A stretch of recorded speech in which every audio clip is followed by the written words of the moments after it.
Somme chapitre 1er parle aussi de ça. Quand vous appliquez la parole jour après jour, vous le mettez en pratique, ça vous met dans le chemin du succès. Ça, ce sont pour Somme chapitre 1, verset 1 à 3. Tout ça, ça nous montre comment le succès peut venir dans la vie d'une personne. Alors, l'élément clé que je veux souligner à partir d'aujourd'hui, c'est cette première partie avant qu'on termine. Faites la prière vous-même pour découvrir le but pour lequel vous êtes établis sur cette terre. Parce qu'il est dit dans Proverbe chapitre 16, verset 4, la Bible dit, Dieu a tout fait pour un but. Même les méchants ont été créés pour le jour du malheur. C'est-à-dire, Dieu a tout fait pour un but. Vous n'êtes pas créé au hasard. Vous n'êtes pas créé accidentellement. Mais vous êtes créé pour une raison propre pour laquelle Dieu vous a établi sur la terre. Certaines personnes qui sont devenues pasteurs, ils n'ont pas été appelés pasteurs, mais ils le sont devenus parce que la circonstance a fait qu'ils soient pasteurs. Il va mourir vite. D'autres qui sont devenus des archibishops, des apôtres, avec tous les titres qu'on peut avoir, ils n'ont pas été appelés à ça, mais ils le sont devenus. Et tout ça, c'est parce qu'ils n'ont pas compris leur but. Vous allez remarquer un homme qu'on appelait Alexandre le Grand. À son temps, il a conquis le monde. Hein? Mais à 30 ans, il est mort. Il a bougé le monde avant ses 30 ans et à 30 ans, il est parti. Non. Dieu ne nous a pas appelés à mourir vite. Hein? Ça, vous devez comprendre ça. Hein? À 30 ans, il s'est suicidé. Pourquoi? Parce que ce n'est pas la chose là pour laquelle il a été appelé. Vous pouvez désirer quelque chose, mais sans que ce soit la chose que Dieu veut pour vous. Vous pouvez désirer, je vais aller m'installer aux États-Unis parce qu'aux États-Unis, les choses marchent. Mais sans que vous soyez envoyé aux États-Unis. Vous pouvez désirer faire la politique parce que tout le monde gagne de l'argent au Congo quand on devient député. On vous dit, je vais devenir député. Je ne vais pas faire la politique. Mais sans que vous soyez mandaté par Dieu. Vous serez empoisonné, vous mourrez vite. Si vous êtes pasteur, vous perdez même votre vocation. Parce que Dieu ne vous a pas envoyé là-bas. Moi, j'attends toujours des résultats des gens. Quand quelqu'un dit, ah, papa Kassé, Dieu m'a envoyé. Papa Kassé, prie pour, je dis, oh, moi, je ne peux pas pour ces choses. Oh, non, papa, prie, je pars. Moi, je vais prier. Mais si Dieu ne t'a pas envoyé, tu auras la confusion. Après, on va dire, oh, ça n'a pas été, je n'ai pas été choisi. Ou ça, non, je dis, frère, tu n'as pas été appelé pour ça. Si tu étais appelé pour ça, Dieu te mettrait là et il te protégerait. Et si tu pars, tu prends la place, bien sûr, parce qu'il y a une connaissance qui est là. Mais après, tu n'as pas eu d'impact dans ce domaine, tu es mort vite, vite, ça prouve que Dieu n'a pas été avec toi. Parce que Dieu a dit dans Isaïe 43, verset 1 à 4, à 5, jusqu'à 5, la Bible dit que si tu marches dans le feu, tu ne seras pas consumé. Si tu marches dans le feu, tu ne seras pas consumé. Et si tu marches dans l'eau, tu ne seras pas englouti. Parce que moi, Dieu, je serai avec toi. Le feu ne te consumera pas, l'eau ne t'engloutira pas. Parce que moi, l'Éternel, je suis avec toi. Parce que tu as des pays à mes yeux. Il dit que je donne des hommes à ta place. Je donne Saba et Éthiopie à ta place. L'Égypte à ta place. Je donne des hommes à ta place. Parce que tu as des pays à mes yeux. Donc, si c'est Dieu qui est avec toi, il y a certaines personnes qui vont partir à ta place, mais toi, tu restes parce que toi, tu as du prix aux yeux de l'Éternel. Vous devez comprendre toutes ces choses, bien aimés frères et sœurs. Ne dites pas Dieu m'a dit. Vos sentiments peuvent vous dire que Dieu vous a dit. Vos désirs peuvent vous dire que Dieu vous a dit. Parce que n'oublions pas, nous sommes tripartis. Nous avons le corps, l'âme et l'esprit. Selon 1 Thessaloniciens, au chapitre, chapitre 5, verset 23. Que tout votre être, esprit, âme et corps soit conservé pour les jours de l'avènement de notre Seigneur Jésus-Christ. C'est-à-dire que l'être humain est tripartite. Il y a le corps, l'âme et l'esprit. Il faut que toutes ces trois parties soient conservées pour les jours de l'avènement de notre Seigneur Jésus-Christ. Alors par moment, on prend des décisions qui sont charnelles. Les désirs se sont emportés pour la chose. Et des fois aussi, on prend des décisions qui sont liées avec l'esprit. C'est-à-dire que ça, vous êtes convaincu par le Saint-Esprit que vous avez bien décidé. Parce que la chair agit en nous, n'oublie pas ça. Moïse a raté les Canaan, c'est parce que l'âme avait agi à ce moment-là. Au moment où Dieu avait dit de parler au rocher, au lieu de parler au rocher, lui, il va frapper parce que l'âme l'avait agité. Les peuples le bousculaient, l'âme l'avait agité. Donc vous devez faire beaucoup plus attention par là pour comprendre que quand nous servons Dieu comme ça, donc nous devons savoir qu'il y a des moments où nous avons besoin vraiment de nous engager avec crainte pour servir le Seigneur. Il ne faut pas seulement servir Dieu, mais servez-le avec crainte et motivation, et ça pourra aussi vous aider à suivre le chemin du Seigneur. Que Dieu soit loué. Donc, vous devez bien comprendre le but. Quel est le but pour lequel vous êtes établis sur la terre? Ce sont les clés qui permettent à la personne de bien vivre son succès. Parce que le but détaille la destinée d'une personne. Dans le but, on comprend même la vision que Dieu a pour vous, les choses que Dieu veut pour vous. Vous ne pouvez pas vivre comme tout le monde. Vous devez comprendre pourquoi je vis sur la terre. Qu'est-ce que Dieu veut que je fasse? Qu'est-ce qui m'attend? Pourquoi Dieu m'appelle? Il y a un homme dans la Bible, Actes des Apôtres. Nous sommes dans le chapitre 3, chapitre 13 des Actes des Apôtres. Et cet homme, c'est l'apôtre Paul. Lorsque il va servir le Seigneur, ou il sert le Seigneur, il se retrouve à Antioche pour 2 ans. Avec les prophètes, et je souviens bien, avec les prophètes et les docteurs. C'est ce que dit la Bible.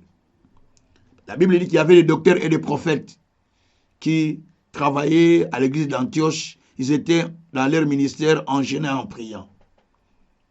Mais le Saint-Esprit dit expressement, mettez-moi à part Barnabas et Saul pour l'œuvre à laquelle je les ai appelés ou je les ai destinés.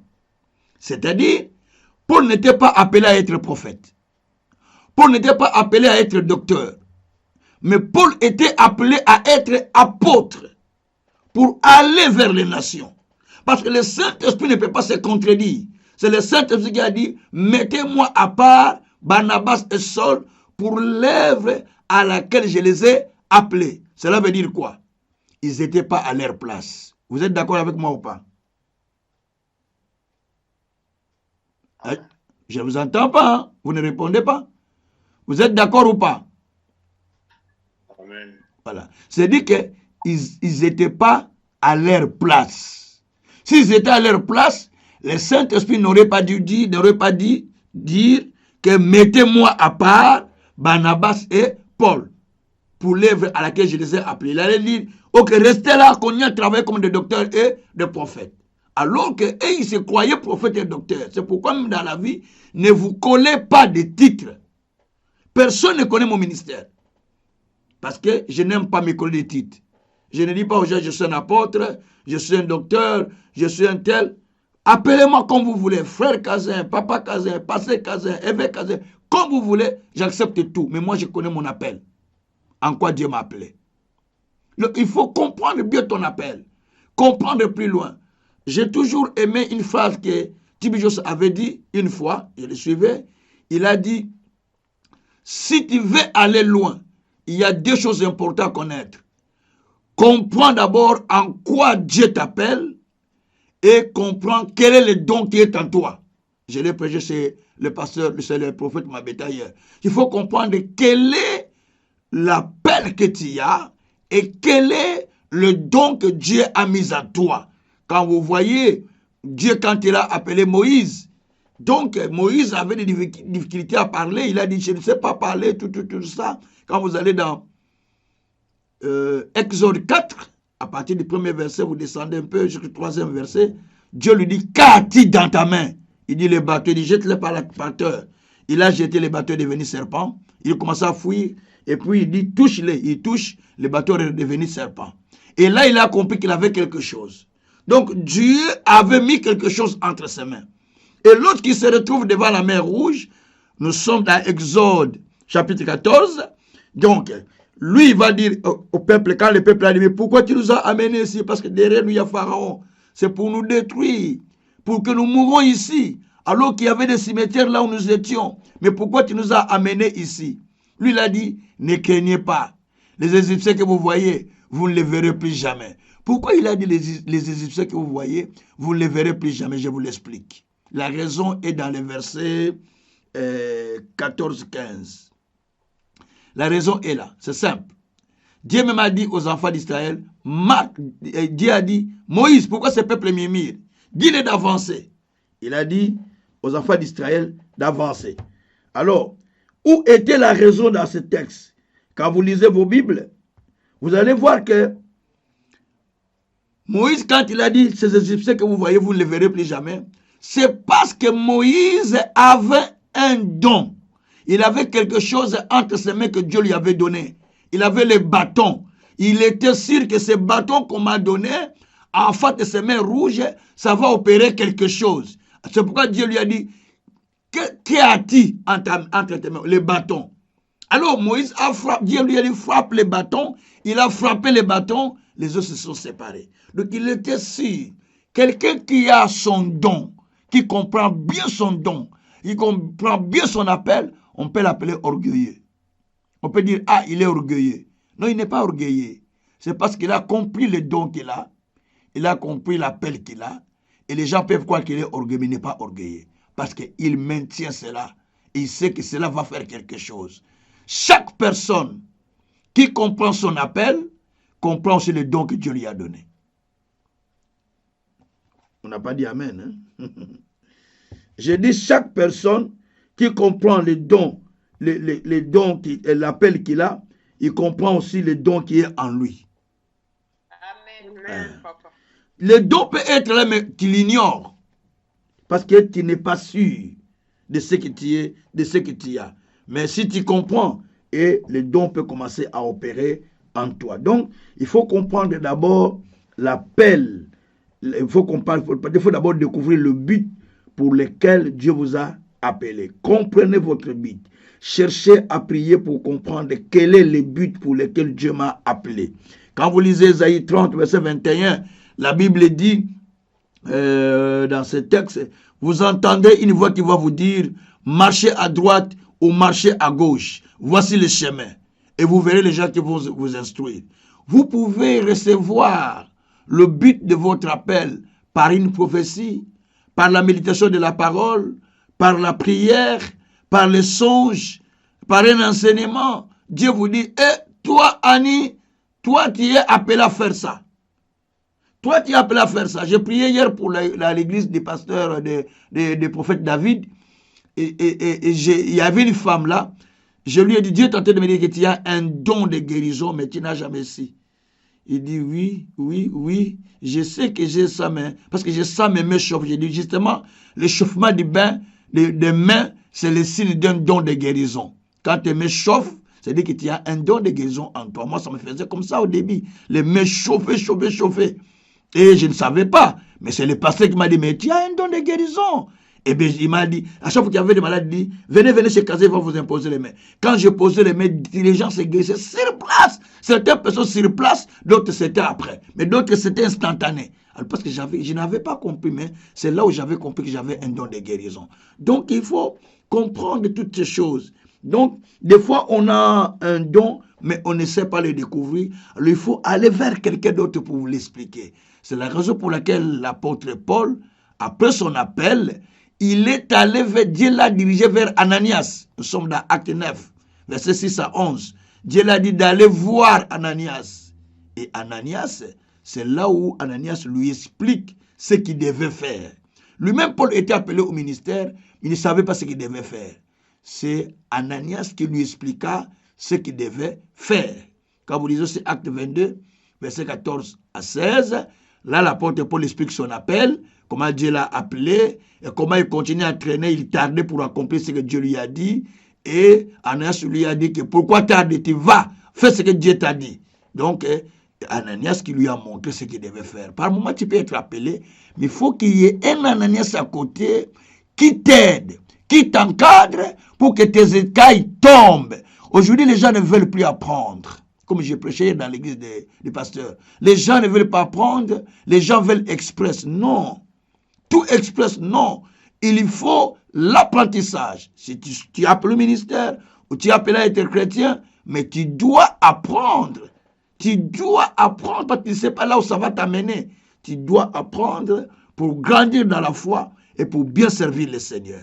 Et ça, c'est très important pour nous en tant que serviteurs de Dieu. Parce qu'il y a beaucoup qui n'aiment plus apprendre et qui se limitent seulement à ce qu'ils connaissent. C'est pourquoi il y a beaucoup d'erreurs aujourd'hui et beaucoup d'habits. Vous voyez? Donc ça, c'est important. Donc il faut comprendre d'abord votre but, le but pour lequel Dieu vous appelle. Ok? On est d'accord? Vous êtes d'accord? Amen. Voilà. Amen. Alors, je vais donner 4 éléments qui vous montrent ou qui rassurent, les 4 éléments qui rassurent le succès dans notre vie. J'ai dit le premier élément, j'ai dit découvrir le but. C'est-à-dire, le succès commence quand vous découvrez le plan de Dieu pour votre vie ou pour vous. C'est-à-dire, vous comprenez en quoi Dieu vous appelle, votre succès commence. Nous prenons l'histoire d'un homme qui cherchait des animaux, des ânesses qui perdit de son père, qui s'appelle Saül. Nous sommes dans le livre de 1 Samuel 10. 1 Samuel 9 d'ailleurs. 1 Samuel 9 d'abord, en premier. 1 Samuel 9, verset 1 jusqu'à verset 8. Il cherchait les ânesses de son père, jusqu'à ce qu'il a rencontré l'homme de Dieu, parce qu'on lui a dit, va dans le pays, à côté il y a un homme de Dieu, tout ce qu'il dit ne manque pas d'arriver. Alors vas-y, peut-être il pourra t'indiquer là où les ânesses sont partis. Donc, et tu pourras te rassurer que les ânesses pourront être retrouvées. La Bible dit qu'il est allé pour rencontrer l'homme de Dieu. Mais en y allant, un jour avant l'arrivée de Saül auprès de Samuel, Dieu avait révélé la vie future de Saül à Samuel. Nous sommes dans 1 Samuel chapitre 9, à partir du verset 16, vous pouvez lire. La Bible dit, Dieu a dit que demain à cette heure, je t'enverrai un homme de Benjamin que tu vas oindre comme chef pour le peuple d'Israël. C'est lui qui va sauver le peuple d'Israël contre les mains des Philistins. Mais même le prophète va être étonné. Il dit, mais comment un homme qui est de Benjamin peut-il devenir roi en Israël? Parce que le roi, selon l'ordre prophétique, ne peut sortir que de la famille de Juda. C'est là où le roi doit sortir. C'est là la prophétie qui était dit dans Ésaïe 40, dans Genèse 49. C'est là la prophétie ou la bénédiction prophétique que Jacob avait citée sur ses enfants. Donc, celui qui devait régner ne devait sortir que de la tribu de Juda. Mais là, Dieu dit expressément à Samuel, je vais t'envoyer un homme qui est de la famille de Benjamin ou de la tribu de Benjamin, qui va devenir roi en Israël. Et Même les prophètes, il a peur de faire des choses comme ça parce qu'il sait qu'ils ont été enseignés. Même le peuple savent que le roi ne peut pas sortir d'une autre tribu que la tribu de Juda. Maintenant, toi, prophète, tu dis que c'est dans la tribu de Benjamin que le roi va sortir. Mais on va te prendre pour un faux prophète. Mais il était obligé de le faire. La Bible dit qu'un homme qui était à la recherche de ces animaux, il passera chez toi. C'est cette personne que tu vas nommer comme roi. Voilà. Il était à la recherche des animaux. Mais des animaux, on lui a dit, c'est toi qui deviendras roi. Ces paroles-là qu'il avait saisies, que l'homme de Dieu a dit, c'est cela qui avait créé sa destinée. Donc les paroles qu'un homme de Dieu te dit, peut créer ta destinée.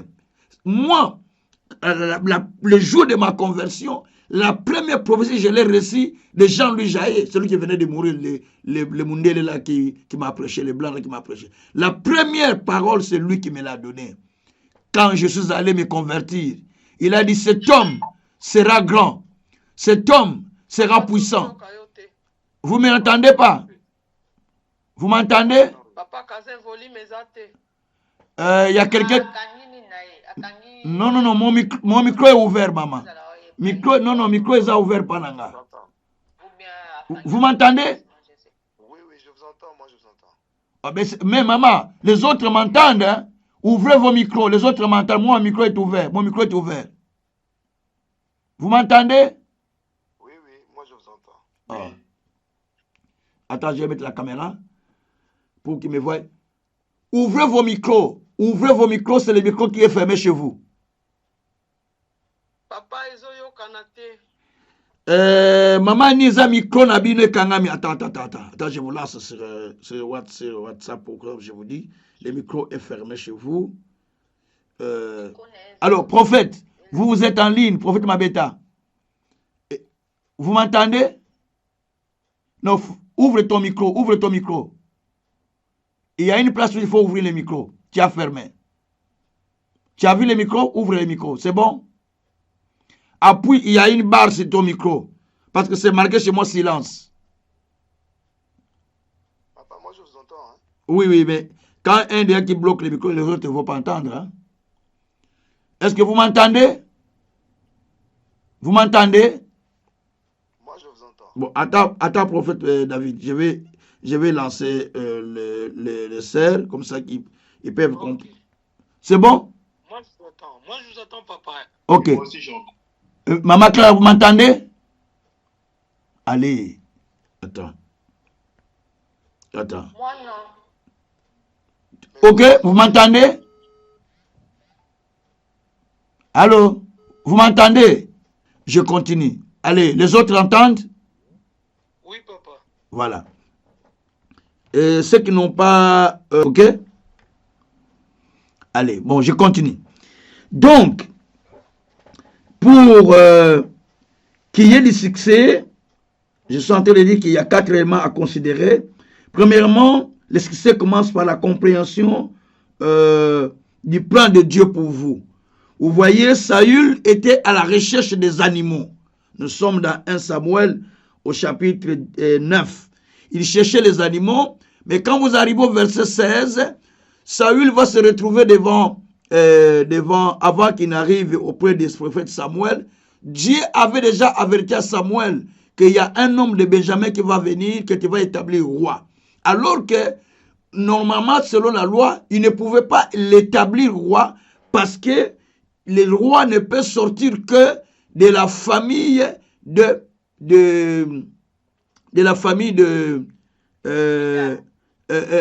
Juda. Donc, là, le prophète pouvait dire, mais on va me traiter pour un faux prophète. Mais il a fait ça parce que Dieu l'a voulu ainsi. Alors, Saül, de son côté, il était à la recherche des animaux. Il cherchait les animaux, mais regarde, celui qui cherchait les animaux va devenir roi dans votre vie. Vous ne savez pas ce que vous allez devenir demain. Vous pouvez commencer par chercher les animaux perdus, mais vous devenez roi. Vous pouvez être balayeur sur la rue, mais demain vous devenez une grande personne. Donc ça dépend du plan que Dieu a pour vous. Donc vous devez chercher à comprendre quel est le plan de Dieu pour moi. Pourquoi les gens tâtonnent? Il est là, il fait ça, ça ne tient pas. Vous savez, moi, depuis que j'ai connu le Seigneur, Depuis que je sers Dieu, je n'ai pas changé de métier. Hein. Rien. Aucune fois. J'ai fait que ce que Dieu m'a dit de faire. J'ai vu seulement sur cet appel. C'est difficile de vivre à temps plein en Europe. Hein. Mais Dieu m'a dit plusieurs fois. Il dit, toi, ton travail, c'est de bâtir des églises et former les serviteurs de Dieu. Et aller libérer les captifs. Donc si je cherche à faire autre chose, Dieu me dit, niet, niet. Plusieurs fois j'ai tenté, Dieu m'empêche. Parce que j'ai compris la chose pour laquelle Dieu m'a appelé. Là où tu te sens facile, que quand tu fais ça, ça coule facilement, ça c'est ce que Dieu t'attend de ce côté-là. Sinon tu vas embrasser beaucoup de travail, j'essaye ça.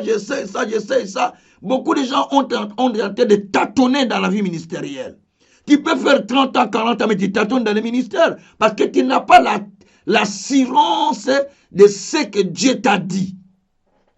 Si tu as de l'assurance, tu vas t'asseoir, faire ce que Dieu t'a dit, je vais faire ça. Tu ne vas pas suivre les gens. Oh, oh, les autres ont eu ça. Oh, les autres sont bénis avec ça. Tu ne vas pas les suivre parce que toi, tu sais en quoi Dieu t'a appelé.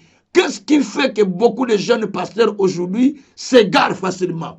Qu'est-ce qui fait que beaucoup de croyants aujourd'hui s'égarent? Parce que vous regardez à côté gauche, droite, l'autre est venu comme ça, l'autre, et vous ne savez pas en quoi Dieu vous a appelé. Et vous allez faire ce que Dieu n'attend pas de vous, et les désirs vous emportent, ça vous expose en danger. Je vous dis ce qui est vrai.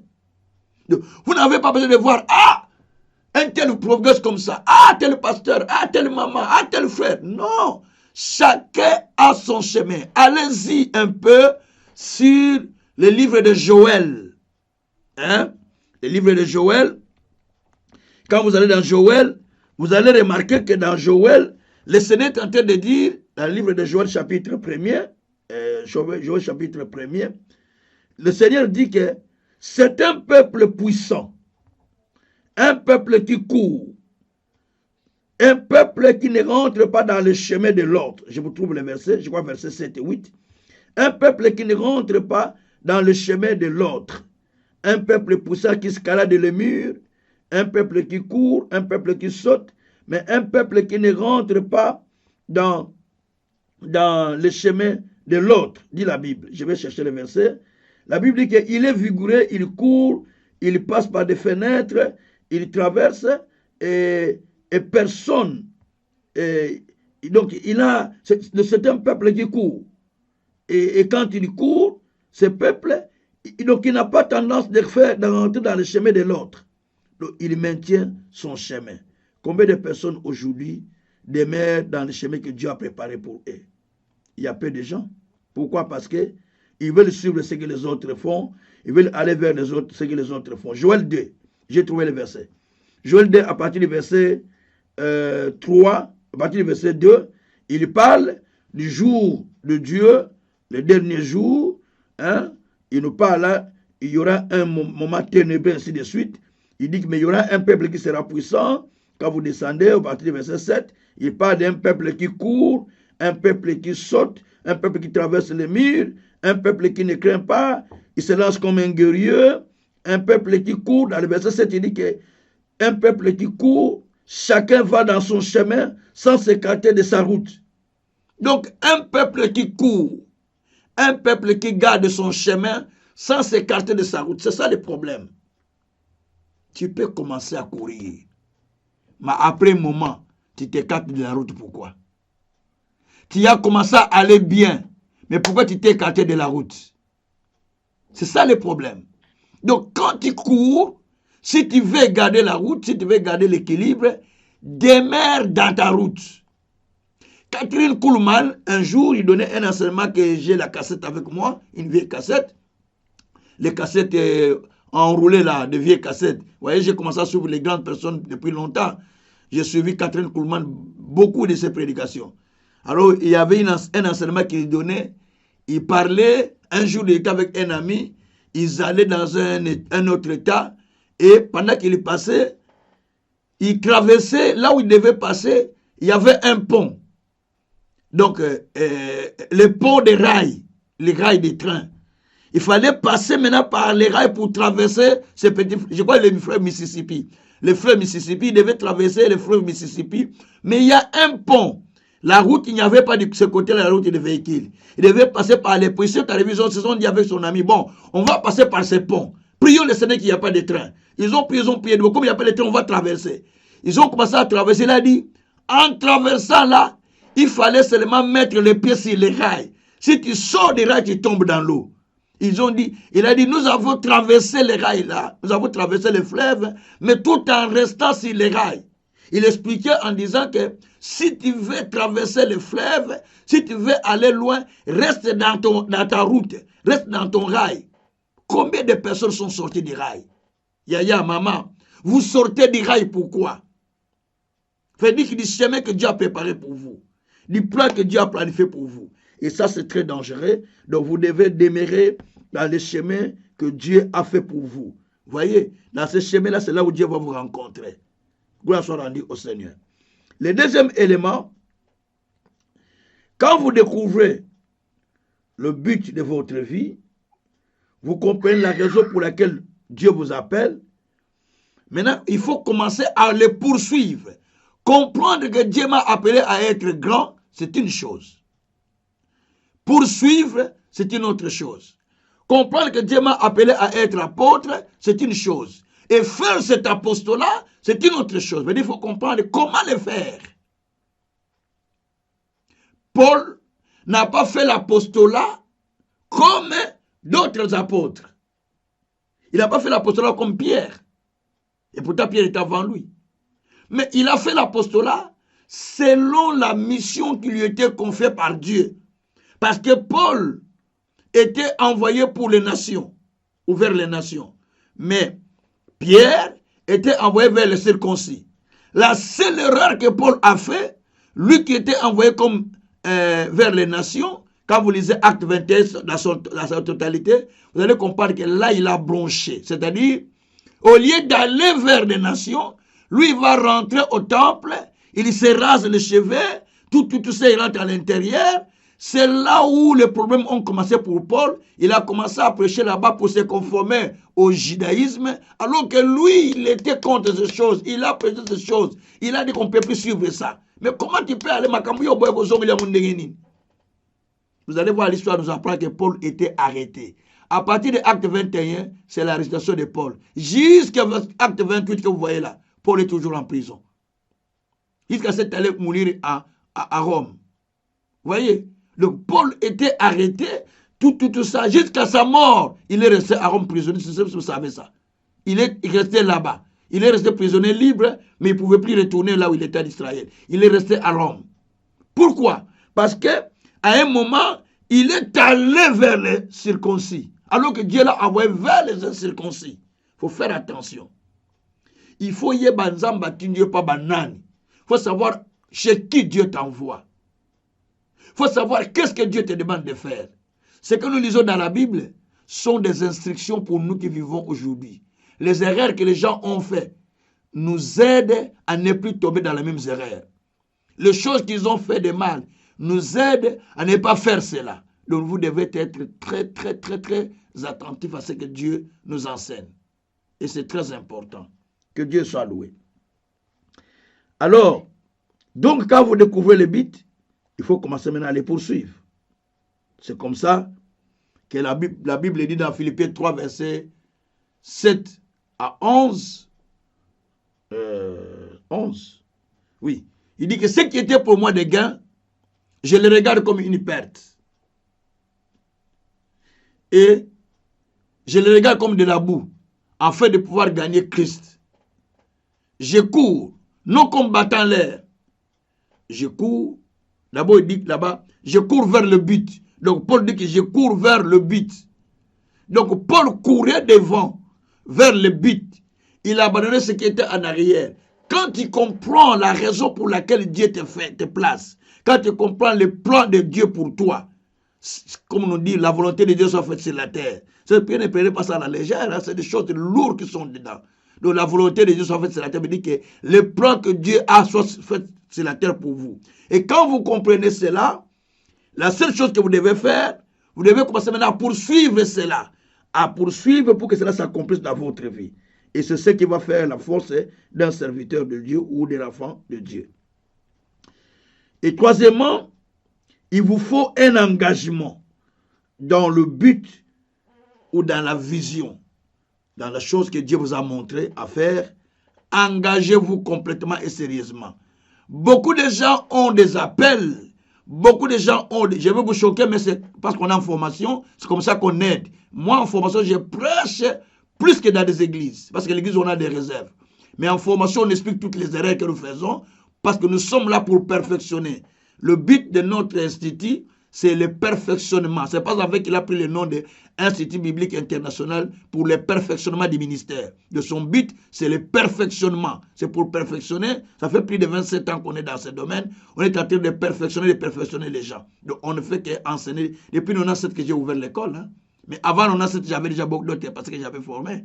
Avant que je ne commence l'école, j'en avais beaucoup que j'ai formé en 92, 93, 94, ainsi de suite. Mais en 97, là, j'ai démarré l'école. En 96, j'ai commencé officieusement avec des pasteurs filés d'autres frères qui étaient avec moi. Et en 97, je l'ai lancé officiellement.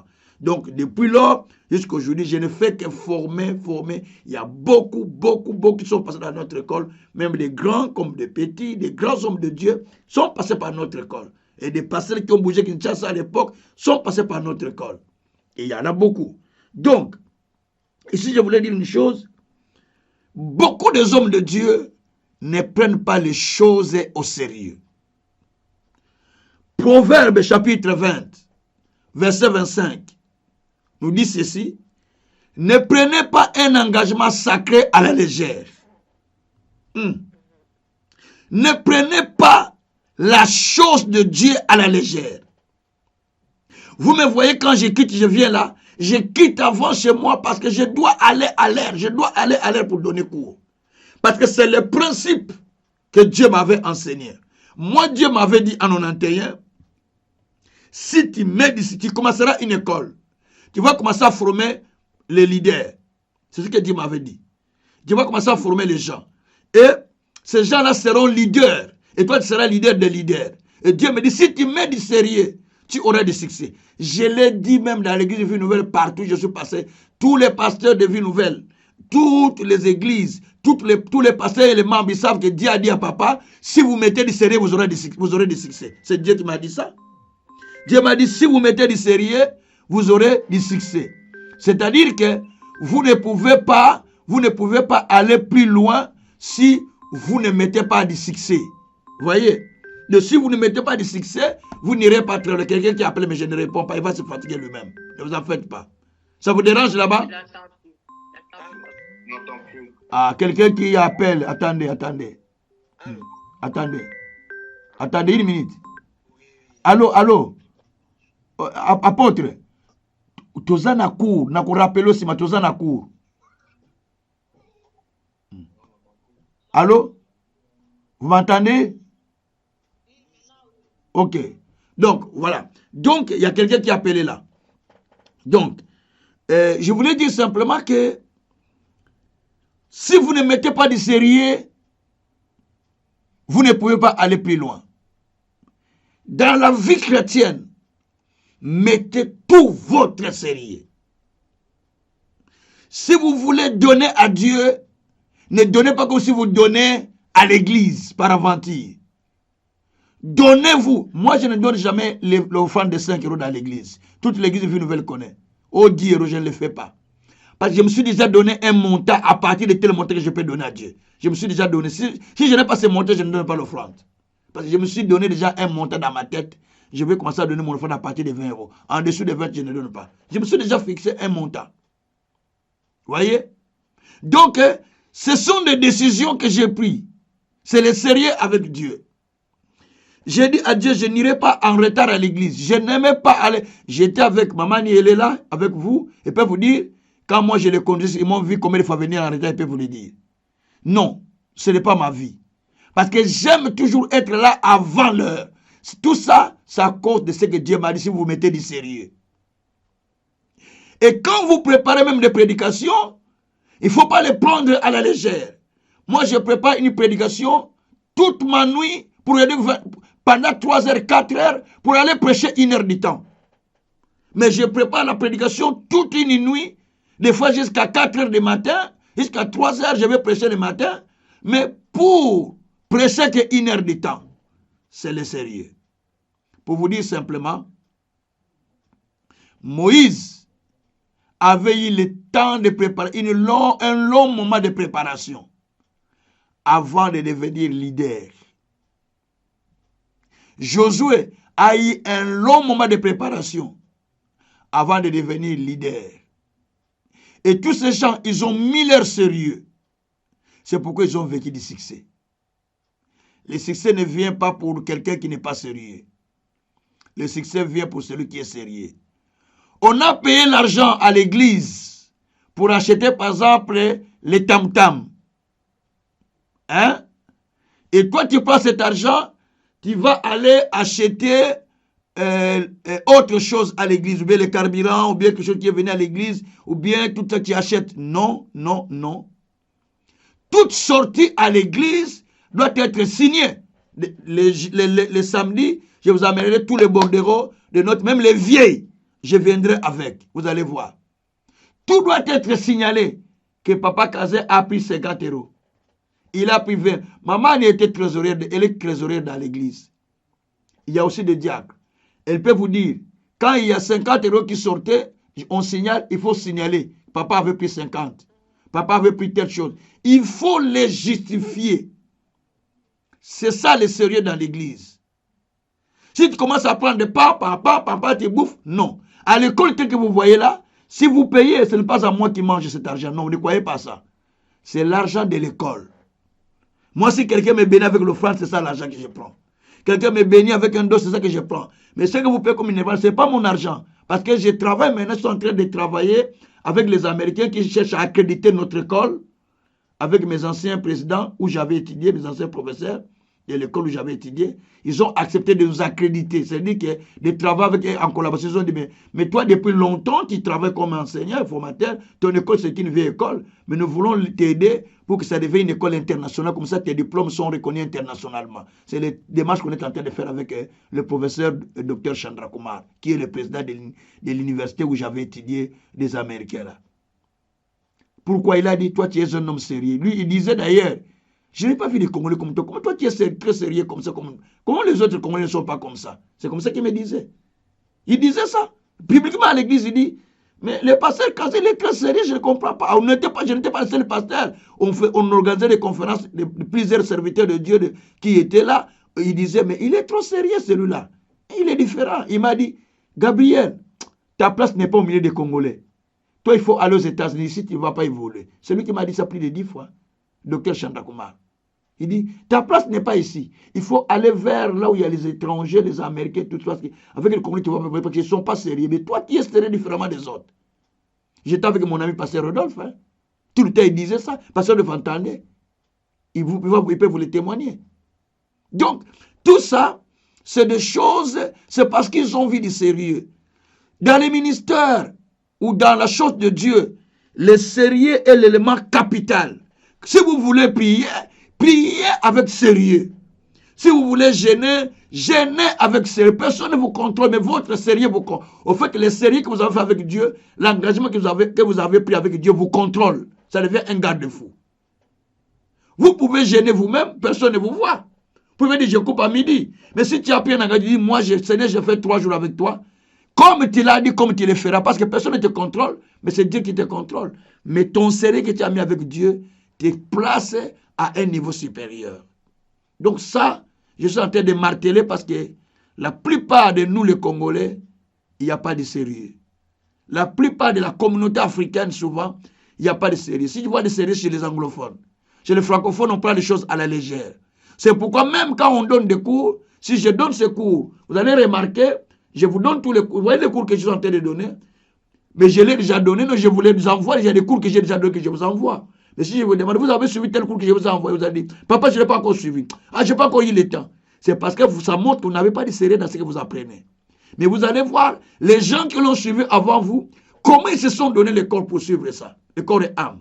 Et moi-même, comment je me suis dépensé des énergies, des gênes, des prières pour préparer ces cours et pour vous l'enseigner. Il n'y a pas quelqu'un qui m'a donné le service pour faire ces cours. Hein. C'est moi-même qui faisais. Moi, j'écoutais des cours, j'écrivais, j'écoutais. Il n'y avait pas de cassettes comme vous aujourd'hui, vous écoutez facilement comme ça, numériquement.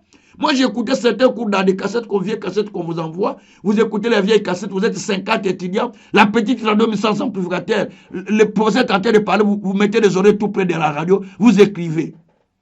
Et après, j'ai commencé à composer les syllabes moi-même. Tous ces syllabes, personne ne m'a aidé. Je les ai fait moi-même, je les ai composés moi-même. Là, vous allez marquer ça, si je vous donne un syllabe, vous allez voir, c'est marqué concis et dispensé. Ce cours est concis et dispensé par l'évêque Gabriel Kazan-Souka, 5e évêque de l'Union des Églises indépendantes du Congo. Toutes mes syllabes sont marquées comme ça la plupart. Il y a certains que je n'ai pas marqué, mais la plupart sont marquées. Pourquoi? Parce que je me donne cette discipline. Et je me donne cet engagement. Donc, l'engagement, c'est quelque chose que vous devez avoir. L'engagement sérieux. Prenez le sérieux avec Dieu. Si vous avez un rendez-vous pour la chose de Dieu, mettez ça à cœur. Minimisez le tout. Mettez ça en priorité parce que si vous vivez, c'est à cause de Dieu. Si vous êtes là, c'est à cause de la mission que que vous puissiez accomplir. Alors si vous dites, bon, je suis un peu en retard parce qu'il y a ça. Dieu ne voit pas ça. Dans notre formation, ici je vous tolère, hein, dans la formation, vous pouvez demander au pasteur Philo, la plupart des gens connaissent pasteur Philo, vous allez voir que tous les gens qui ont suivi ma formation, et d'ailleurs je les témoigne dans les cours, vous allez suivre les cours, et même ils témoignent dans les cours, vous allez entendre dans les cours que je vous envoie, certains disent que j'ai changé parce que là, on nous apprend une discipline comme des militaires. Comme des militaires parce que on vous impose de ne pas être en retard. On vous dit de ne pas être en retard. Moi, quand vous venez en cours, 10 minutes de retard, vous ne rentrez pas. Vous foutez tu as payé ton argent, c'est comme ça qu'IBPM fonctionne à Kinshasa.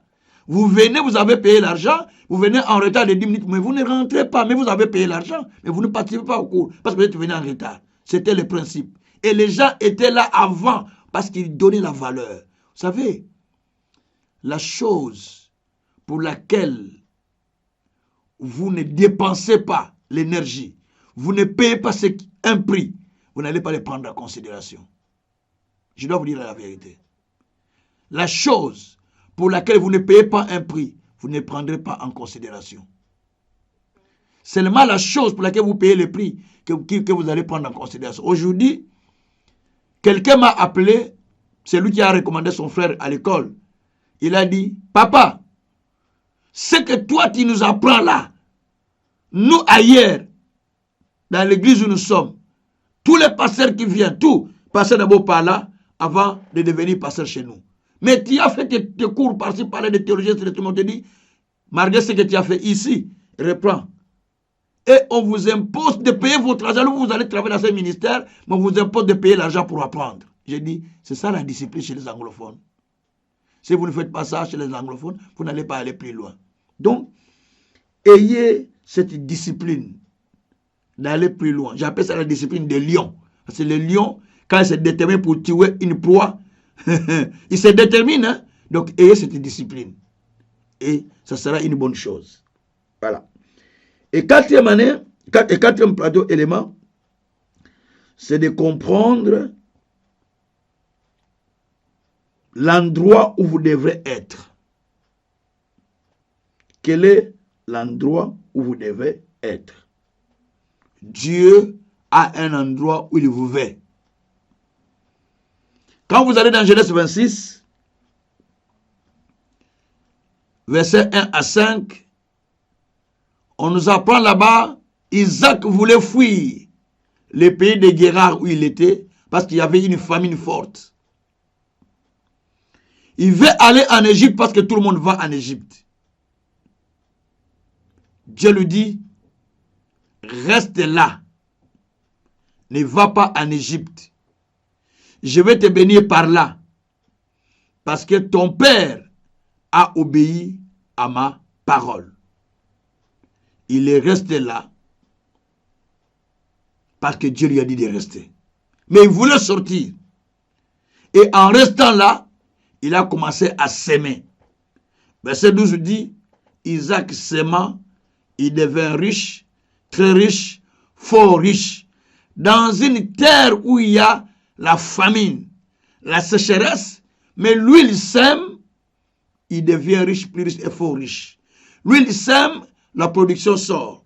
Il creuse des puits, l'eau sort. Mais quand les autres creusent, il n'y a pas de l'eau. Mais lui, quand il creuse, l'eau sort. Les autochtones, les gens du pays, ils viennent, ils récupèrent ces puits, on les chasse. Il va à côté, il creuse, l'eau sort.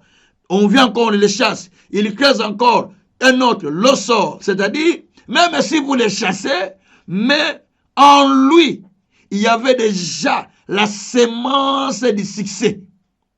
Et comme la semence du succès était en lui, même si vous voulez récupérer tout ce que vous avez, tout ce qu'il a, mais il va commencer une autre chose, il va aller de l'avant.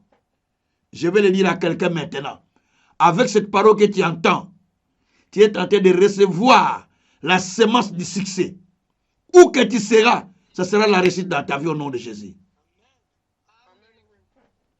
Gloire soit rendue au Seigneur. Alors vous devez prier jusqu'à savoir en quoi vraiment vous êtes appelé. Priez beaucoup, je l'ai déjà dit. Continuez à prier, Seigneur, montre-moi, montre-moi. Parce qu'il y a un pasteur qui avait une église de 8000 membres aux États-Unis, le nom m'échappe encore à l'époque. Il y avait un de ses collègues qui est venu nous prêcher une fois à Kinshasa. Il avait une église de 8000 membres. Il a prêché pendant plusieurs années. Après, Dieu lui dit, je n'étais jamais établi pasteur. Qui t'a établi pasteur? Moi, j'étais établi pasteur. La nuit, comme ça, Dieu lui a dit, je vais te tuer dans quelques jours si tu continues à être pasteur. Parce que moi, je n'étais jamais appelé pasteur. Vous imaginez l'église de 8000 membres. Dieu te dit, je ne t'ai jamais appelé pasteur. Tu vas faire quoi? Tu vas continuer ou pas? Répondez-moi un peu. Non, tu vas arrêter. Ah. Donc, il avait des membres, 8000. Mais Dieu lui dit, je ne t'ai jamais appelé pasteur. Son ami est venu nous prêcher à Kinshasa, à l'église de chez notre Père spirituel, en 1993. C'est lui qui nous a donné ce témoignage. Et il a dit, comme Dieu m'a dit que je n'étais jamais pasteur et que j'ai gagné beaucoup les âmes sont venues au Seigneur. Il avait un pasteur qui était dans l'église, qui travaillait avec lui, il dit, pasteur, c'est toi qui restes pasteur.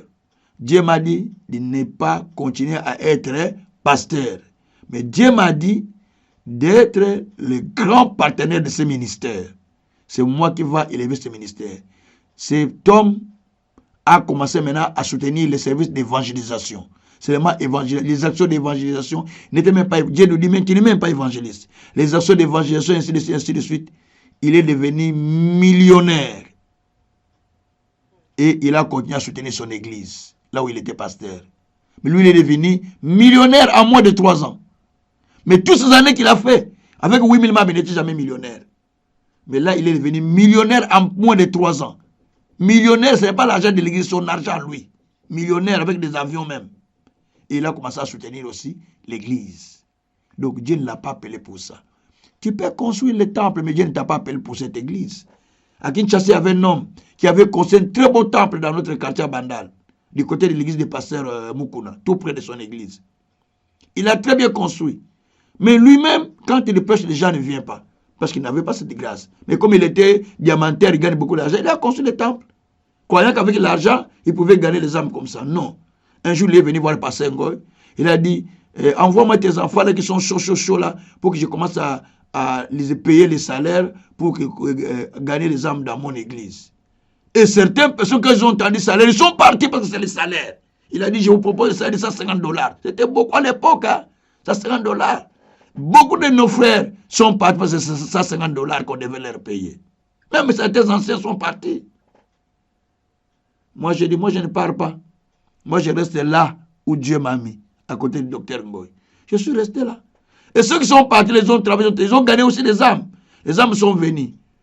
Mais quand lui-même, un jour, a commencé à prêcher, il a commencé à dire des bobas, les gens ont dit, mais ça, c'est quoi, quel genre de pasteur? Les gens ont commencé à sortir, brrr, tout le monde est parti. Donc, il reprenait le travail à zéro. Après, il les a chassés, il dit, moi, je vais dire ça en lingala, je vais retourner en français, il dit, il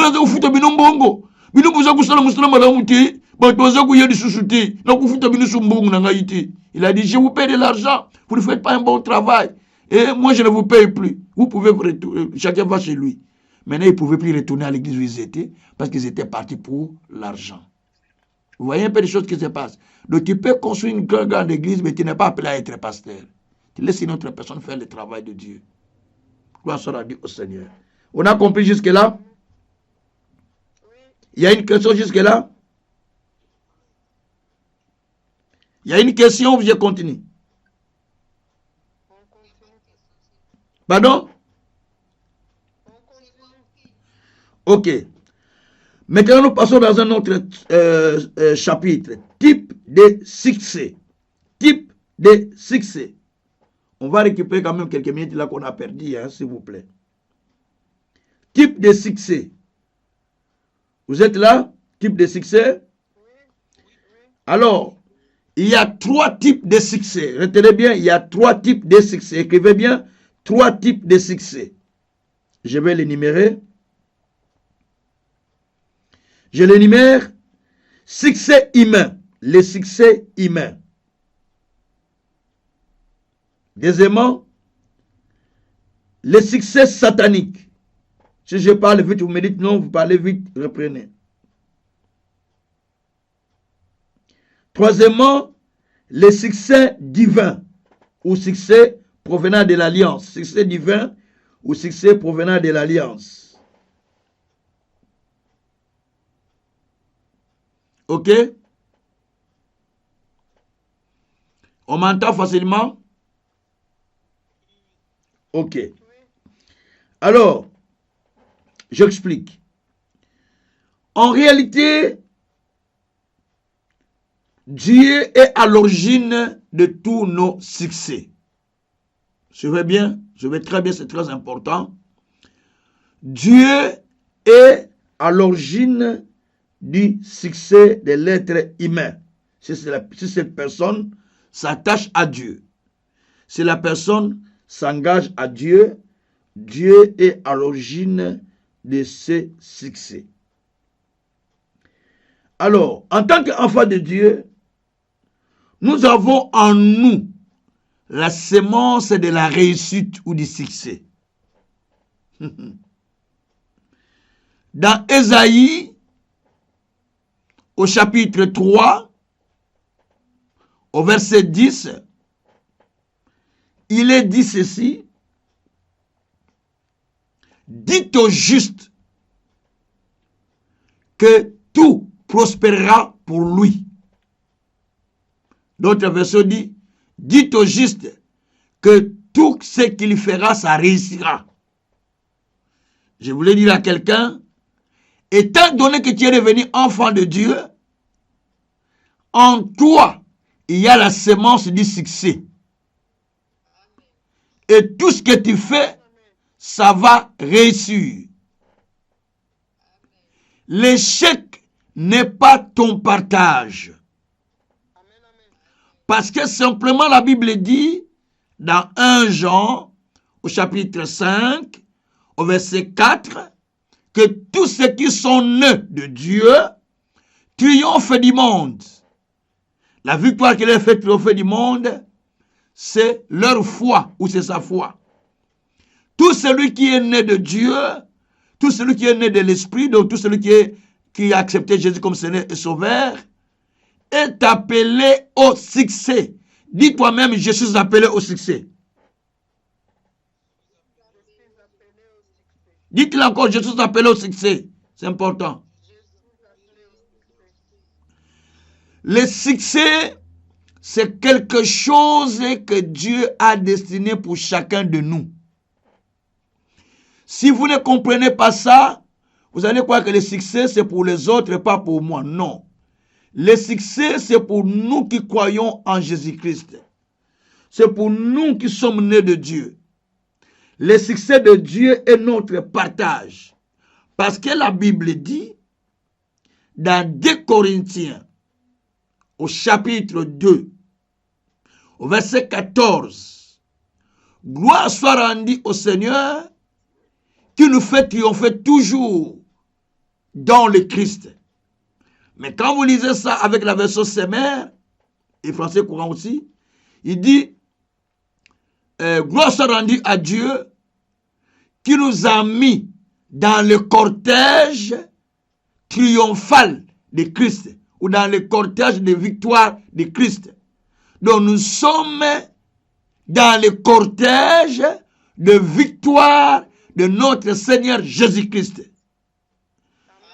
Depuis le jour que nous avons reçu Jésus comme Seigneur et Sauveur, nous sommes entrés dans le cortège de la victoire de notre Seigneur Jésus-Christ. Nous sommes dans le cortège de la réussite, c'est-à-dire ma vie s'appelle réussite, ma vie s'appelle succès. Donc je dois réussir, je dois vivre le succès parce que je suis né pour triompher, je suis né pour avoir du succès. Et vous, vous êtes né aussi pour avoir du succès, bien sûr, par le nom de Jésus-Christ.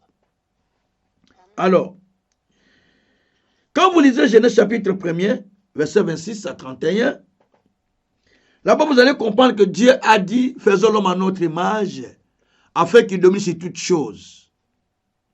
Dieu a créé l'être humain à son image, à sa ressemblance, afin qu'il domine sur toutes choses. Donc le but de Dieu pour un enfant de Dieu, c'est de dominer sur toutes choses. Dominer veut dire contrôler, gérer. Donc vous êtes manager des choses de Dieu. Si vous doutez, il y a un problème là. J'ai dit que vous êtes des managers des choses de Dieu sur cette terre. Parce que, je vous donne le verset. La Bible dit dans 2 Corinthiens, je passe 2 Corinthiens 4, verset 1er, 1 Corinthiens 4, verset 1er, je vérifie pour être sûr que c'est ça, mais je crois que c'est ça. 1 Corinthiens 4, verset 1er, la Bible dit que nous sommes des dispensateurs. Et il dit ainsi, qu'on nous regarde comme des serviteurs de Christ et des dispensateurs des mystères de Dieu. En outre, on dit, ainsi, on nous regarde comme des dispensateurs de diverses grâces de Dieu. Vous me suivez? Oui. Vous me suivez? Oui, papa. Mais parce que je vois certaines personnes se sont déconnectées, je pense. Hein? Bon, je continue. Certains se sont déconnectés. Donc, c'est parce qu'ils ont eu un souci. Mais ils peuvent se reconnecter. La Bible dit, nous sommes les dispensateurs de diverses grâces de Dieu. Cela veut dire que Dieu nous a établis pour être dispensateurs ou administrateurs de tous ses biens. Donc nous sommes les administrateurs du bien de l'Éternel, du bien du Tout-Puissant. Donc, si vous comprenez cet aspect, vous allez commencer à régner, à dominer, à contrôler, parce que vous êtes dispensateurs. Dispensateurs de la grâce de Dieu. Dispensateurs de la puissance de Dieu. Dispensateurs de dons de Dieu. Gloire soit rendue au Seigneur. Donc, ici veut dire, Dieu nous apprend à comprendre que nous sommes des dispensateurs. Nous sommes les dispensateurs de diverses grâces de Dieu. Nous sommes les dispensateurs de tout ce que Dieu a mis en nous. Nous sommes là pour gérer le plan de Dieu. Nous sommes là pour gérer les choses que Dieu a mises en nous. Nous sommes là pour vivre les miracles de Dieu parce que nous sommes des dispensateurs. Nous sommes dispensateurs de diverses grâces de Dieu, comme dit la Bible. Et si nous comprenons ça, nous allons continuer à demeurer dans les choses que Dieu a placées pour nous. Donc, nous sommes les dispensateurs des diverses grâces de Dieu, dit la parole du Seigneur. Que le Seigneur soit loué. Donc, vous devez comprendre que vous êtes créés pour dominer. Vous êtes créés pour régner. Vous êtes créés pour vivre la gloire de Dieu. Vous êtes créés pour vivre la puissance de Dieu. Vous êtes créés pour les miracles de Dieu. Vous êtes créés pour la réussite. Vous êtes créés pour le succès. Vous êtes créés pour la puissance. Vous êtes créés pour aller plus loin. Vous êtes créés pour vivre les exploits. Vous êtes créés pour vivre la force de Dieu. Vous êtes créés pour vivre les miracles de Dieu. Gloire soit rendue au Seigneur. Donc, retenez ça en vous que nous ne sommes pas créés pour souffrir, mais nous sommes créés pour vivre la gloire de Dieu, pour vivre les miracles de Dieu, pour vivre la puissance de Dieu. Aucune force ne peut m'empêcher de ne pas vivre la gloire de Dieu. Voyez? Pourquoi? Par la simple raison que je crois à ce que Dieu a dit, et comme je crois à cela, donc je continue à expérimenter la puissance de Dieu. Que Dieu soit loué. Alors, il y a un élément que je suis en train de signaler, un élément que je veux signaler. Quand Dieu vous appelle, dans la chose de Dieu, vous devez savoir que Dieu vous appelle pour quelque chose de très important. Dieu vous appelle pour aller plus loin. Dieu vous appelle pour le succès. Dieu vous appelle pour la gloire. Dieu vous appelle pour la puissance. Dieu vous appelle pour tout. Mais aussi, Dieu veut que vous puissiez faire l'expérience avec lui. Par cette expérience que vous allez faire, ça va vous aider à aller plus loin. C'est pourquoi j'ai dit il y a 3 sortes de succès. Je vais commencer à expliquer les succès. Premièrement, le succès humain. J'explique les succès humains. Il y a d'autres qui ne sont pas en ligne, je ne sais pas. Bon, moi, je continue à enseigner. Le succès humain. Le succès humain est basé sur la tradition, sur les méthodes et sur les principes humains. 3 choses.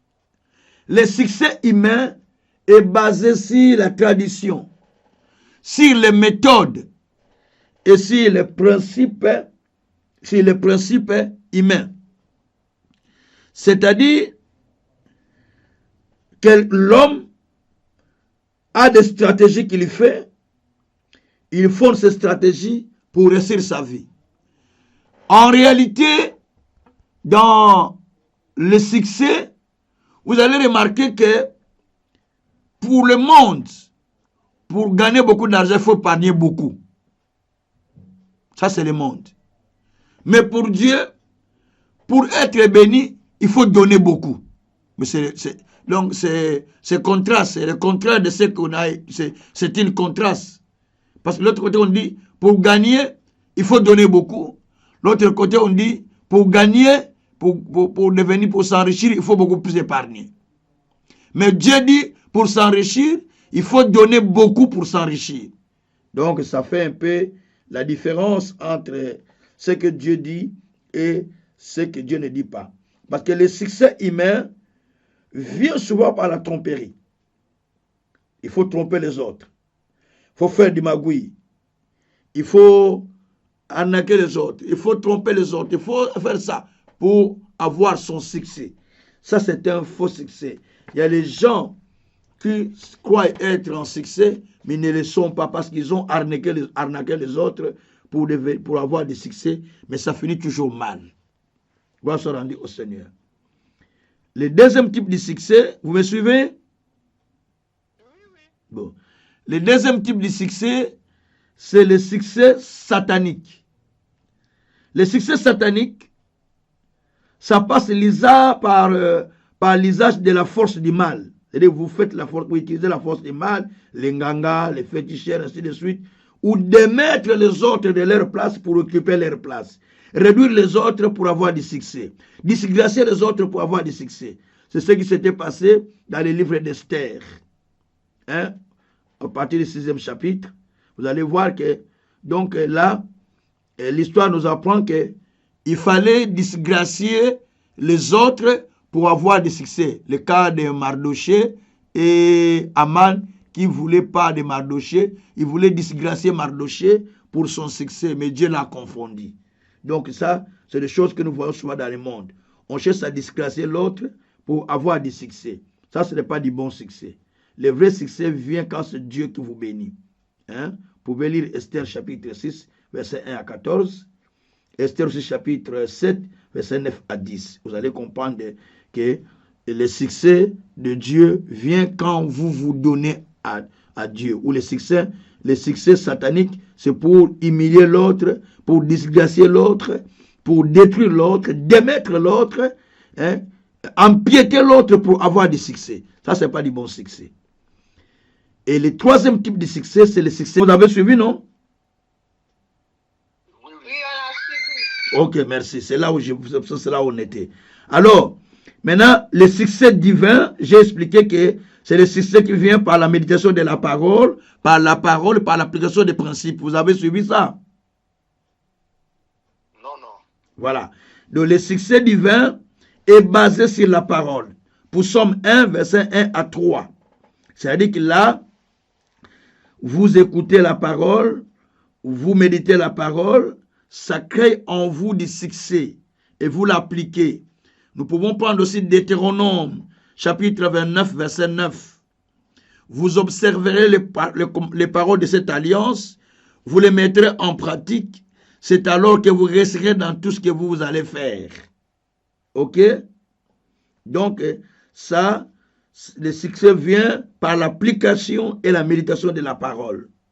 Quand vous appliquez, vous méditez, les succès divins viennent. J'ai dit que le succès satanique consiste à disgracer l'autre, à démettre l'autre, à minimiser l'autre, à écarter l'autre en vue d'avoir du succès. Pourquoi vous allez voir certaines personnes avec le succès satanique qui sacrifient les amis, ils sacrifient les autres. Je connais un groupe d'orchestre à Kinshasa à l'époque, ils ont sacrifié leur guitariste pour qu'ils puissent avoir le succès qu'ils ont aujourd'hui. Et le monsieur est mort à mes yeux comme ça, en télé. Il est rentré derrière le véhicule. Pas, la tête était coupée. Vous voyez? Donc tout ça, ça se passe parce qu'on a besoin de succès ténébreux. Mais le succès de Dieu vient par l'application des principes et par la méditation de la parole. En réalité, les 90% des potentiels qu'exige la réussite se trouvent déjà en nous. Donc les 90% des potentiels qu'exige la réussite se trouvent déjà en nous. Quand nous décidons pour réussir, rien ne peut nous stopper en tant qu'enfants de Dieu. Je crois que vous êtes d'accord avec moi. Vous êtes d'accord avec moi? Donc, Amen. quand nous décidons de réussir, rien ne peut nous stopper. Rien ne peut nous empêcher parce que la Bible dit qu'avec Dieu, nous ferons des exploits. Vous voyez? Avec Dieu, nous ferons des exploits. Quand nous décidons avec Dieu, rien ne peut nous empêcher. Rien ne peut s'opposer. Parce qu'avec Dieu, nous faisons des exploits, dit la parole du Seigneur. C'est pourquoi, décidez-vous à partir d'aujourd'hui de faire des exploits dans la vie. Décidez-vous, même s'il y a des milliards de sorciers, ils ne peuvent rien contre vous. Décidez-vous de faire des exploits dans votre vie. Parce que Dieu est puissant. Dieu est là pour vous garantir et pour vous soutenir. Donc, aucune personne de ce monde ne peut vous empêcher. Si Dieu est pour nous, qui sera contre nous? Ésaïe 43, verset 13. La Bible dit, j'agis. Qui s'opposera? Quand Dieu commence à agir, il n'y a personne qui peut s'opposer. Vous êtes d'accord avec moi? Amen. Voilà. Donc, nous sommes appelés à réussir avec Dieu. Nous sommes appelés à aller plus loin. Quand nous avons surtout le désir de faire avancer le royaume de Dieu, Dieu ferait que nous puissions aller de l'avant. À savoir que le succès de Dieu peut être lent, mais sûr, parce que Dieu l'a déjà destiné depuis le ciel. Donc ta réussite peut être lent, mais trop sûr. Vous savez, il y a certains qui étaient pressés à gagner la vie, ils sont partis bien avant les autres. Il y a certains qui croyaient être en haut, aujourd'hui sont par terre, parce qu'ils sont allés vite, vite, vite. Comme Dieu prêchait chez le prophète hier, les gens sont express, ils veulent toutes choses express, express, express. Non. Attendez que Dieu vous amène dans son chemin, que Dieu vous fasse passer là où il doit vous faire passer. Vous pensez que quand Joseph traversait les épreuves, il n'était pas appelé pour le succès? Non. Les épreuves ne veulent pas dire que tu n'es pas appelé pour le succès. Au contraire, ce sont les épreuves qui font monter la personne. Après chaque épreuve, on bondit. Chaque épreuve, on bondit. ça fait monter la personne. Mais quand dans l'épreuve, tu faiblis, la Bible dit que quand tu faiblis dans la détresse, ta force sera que détresse. Donc il ne faut pas faiblir dans la détresse. Il faut continuer à être puissant, à persévérer. Ok? Allez, nous allons dans un autre sous-thème. Dans notre chapitre, je récupère les minutes, si vous voulez bien, même 15-20 minutes si vous le souhaitez, parce qu'on a perdu beaucoup de minutes aujourd'hui. Localisation du succès.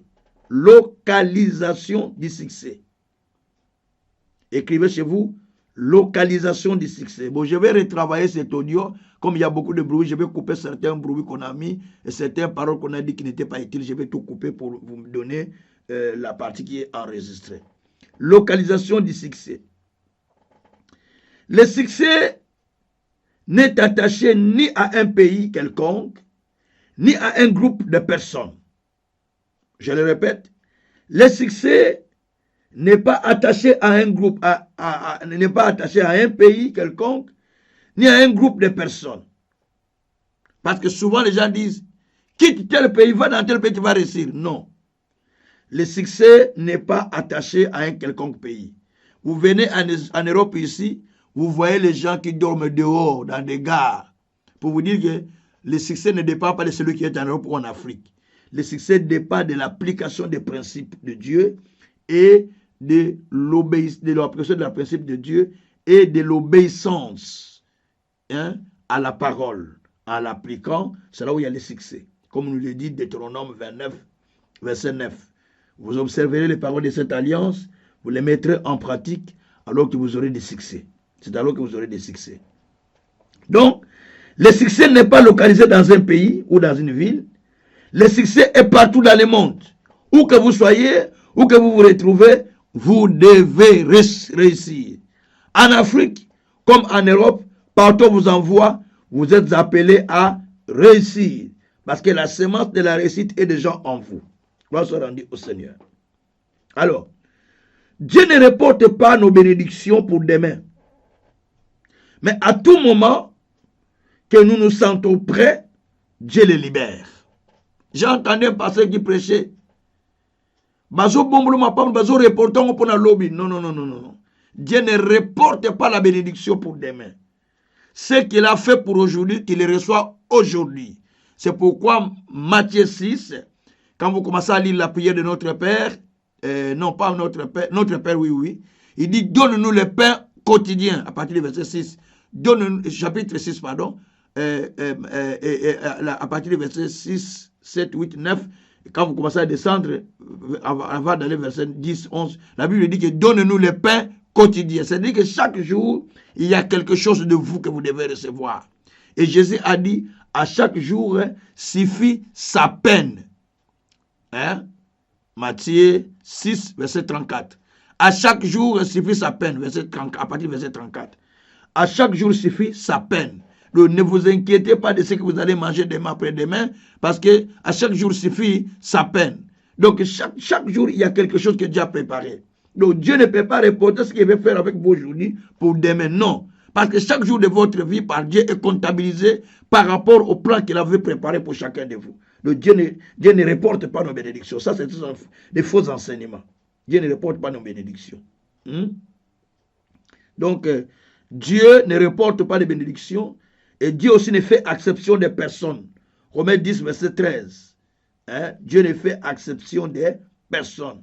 Quiconque croit en lui, Dieu l'attend et il les sauve. Dieu ne fait exception des personnes. Romains 10, verset 13. Alors, pour accéder au succès, il faut remplir les conditions pour que le succès vienne et la bénédiction se libère. Donc, il faut remplir les conditions pour que la bénédiction soit libérée et pour que le succès aussi vienne dans votre vie. Normalement, en croyant en Jésus-Christ, nous entrons dans l'alliance. Ok? En acceptant Jésus, nous entrons dans l'alliance de la bénédiction. La malédiction se sépare de nous. Selon Galates 3, verset 13. La Bible dit, Christ s'est fait malédiction pour nous, afin que la bénédiction qui était préparée en Abraham puisse avoir son accomplissement sur nous. Donc Jésus-Christ s'est fait malédiction pour que nous puissions réussir. Alors je voulais vous dire, marquez les pas, stagner, manque de progrès n'est pas la part de Dieu, c'est la part de Satan. Si dans la vie vous ressentez ça, vous devez prier le Seigneur pour faire partir cela. Parce que vous êtes appelés à avancer. Vous êtes appelés à progresser. Même si vous voyez votre enfant ne progresse pas, commencez à prier pour son progrès parce que vous êtes appelés à progresser. Vous êtes appelés à avancer. Votre semence va influencer la vie de votre enfant. Parce que vous avez la semence divine et quand vous priez, ça va influencer la vie de votre enfant. Parce que vous êtes appelés à progresser.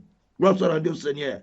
Alors je dis à quelqu'un que cette saison, vous allez commencer à progresser sans recul au nom de Jésus-Christ. Amen.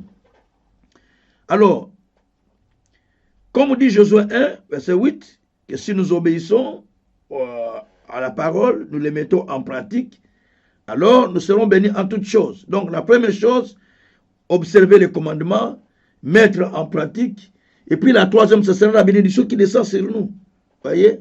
Donc au-dedans de chaque être humain, il y a la clé du succès. Au-dedans, à l'intérieur de chacun de nous, se trouve la clé du succès. Donc, dans nos pensées, il y a la clé de la réussite. Dans nos pensées, il y a la clé du succès. Si vous vous dites, ah, je suis venu accompagner les autres. Ah, moi je ne sais pas quoi faire. Ah, je laisse les autres faire ça, moi je ne peux pas. Vous restez en retard. Parce qu'en vous, Dieu a déposé la semence du succès ou de la réussite. Voilà pourquoi il a dit à Gaius, dans Jean 3, au verset 2, Jean, 3 Jean, il n'y a pas de chapitre, il y a un seul chapitre, 3 Jean, verset 2, ou 3 Jean 1, verset 2, ou 3 Jean, verset 2, parce qu'il n'y a pas de chapitre, il y a un seul chapitre. 3 Jean, verset 2, la Bible dit que je souhaite que tu prospères à tous égards, sois en bonne santé, comme prospère l'état de votre âme.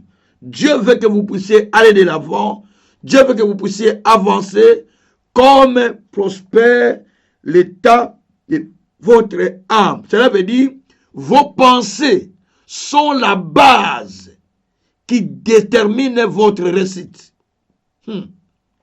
Tel que vous pensez, tel que vous devenez. Proverbe 23, verset 7. L'homme est tel que sont les pensées de son cœur. Tel que vous pensez, tel que vous devenez dans votre vie. Donc vous devez aiguiser vos pensées pour la réussite afin que vous puissiez réussir. Si vous avez la pensée de rester au même niveau, vous restez au même niveau. Si vous dites un jour je vais conduire l'avion, vous conduirez l'avion. Si vous dites un jour je vais conduire le véhicule, vous allez conduire le véhicule. C'est l'être humain qui l'a créé. Pourquoi toi tu ne peux pas le faire? Ce n'est pas eux. Si vous dites mais un jour je vais construire le building, vous allez construire le building. Ceux qui l'ont construit sont des hommes comme vous. Hein? Proverbe 23, verset 7. La Bible dit, l'homme est tel que sont les pensées de son cœur.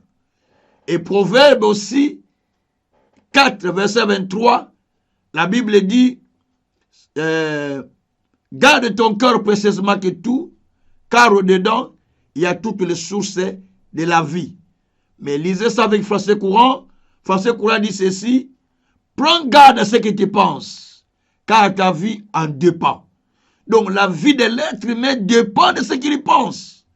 Si vous pensez à l'échec, ça vient. Vous pensez à la mort, ça vient. Vous pensez à la maladie, ça vient. Vous pensez aux échecs, ça vient. Vous pensez à la réussite, ça vient aussi. Parce que tout ce à quoi vous pensez, ça va venir dans votre vie.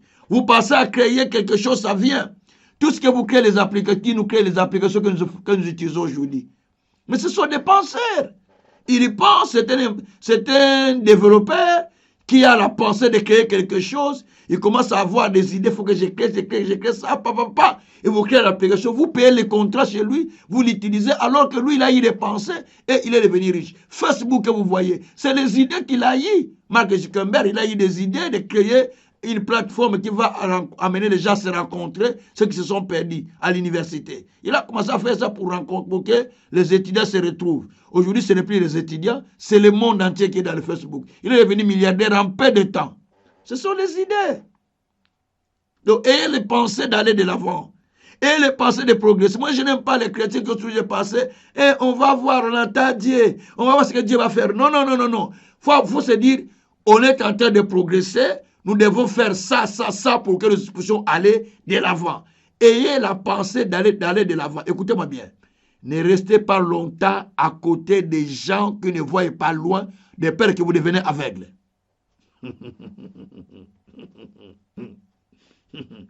On ne m'a pas compris. Hein? J'ai dit ceci, ne restez pas longtemps à côté des gens qui ne voient pas loin, de peur que vous devenez aveugles. Cela veut dire, il faut rester à côté des gens qui voient loin pour aller loin. Si vous êtes à côté des gens qui ne voient pas loin, vous serez au même niveau que eux. Il faut voir loin. Il faut penser grand. Et les choses changeront dans la vie. Gloire soit rendue au Seigneur. Gloire soit rendue au Seigneur. Merci Seigneur. Alors, comment découvrir votre raison d'être? Un petit sous-point, parce que je récupère les minutes jusqu'après on clôture. Comment découvrir votre raison d'être? Écrivez ça. Comment découvrir votre raison d'être ou votre but sur la terre? Vous avez écrit? Amen. Ok. Est-ce que tout le monde a entendu ce que j'ai dit? Oui, Ok. Comment découvrir votre raison d'être ou comment découvrir votre but? On peut dire ça aussi, comment découvrir votre vision. Bon, ça, on n'est pas dans le cours de la vision, c'est pourquoi je ne vais pas utiliser le mot vision. Tout ce que votre main trouve à faire, faites-le avec sérieux, car de là, Dieu peut vous utiliser pour vous rendre grand. Un enfant de Dieu doit travailler pour bannir l'oisiveté. Parce que Dieu déjà a déposé en nous la sémence du progrès. La sémence d'aller plus loin. Pierre, c'est par la pêche qu'il avait gagné sa vie. Et Jésus l'a utilisé à devenir millionnaire parce qu'il avait la pêche, il a gagné les gros poissons et Pierre est devenu pêcheur industriel. Quand vous n'avez rien à faire, faites ce que vous êtes capable de faire. Et de là, vous allez trouver le but.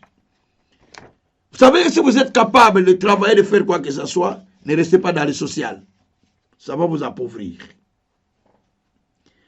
Votre percée est là où les autres sont incapables de faire quelque chose. Comme disent les francophones, le malheur des uns fait le bonheur des autres. C'est ce qu'on dit souvent, non?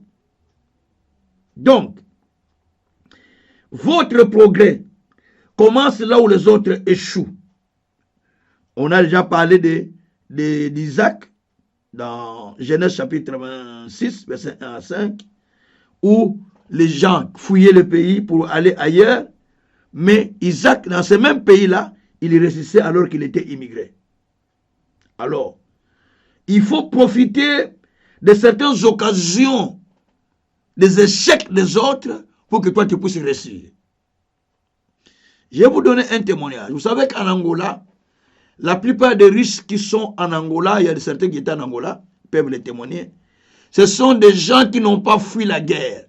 Pendant qu'il y avait la guerre, les gens fouillaient, allaient au Congo, allaient en Zambie, allaient Brazzaville, et ainsi de suite, et ils sont restés. Et ils se sont enrichis avec les choses que les Portugais ont laissées. Donc, par moment, là où il y a les malheurs des autres, c'est là où toi tu vas profiter pour gagner la vie.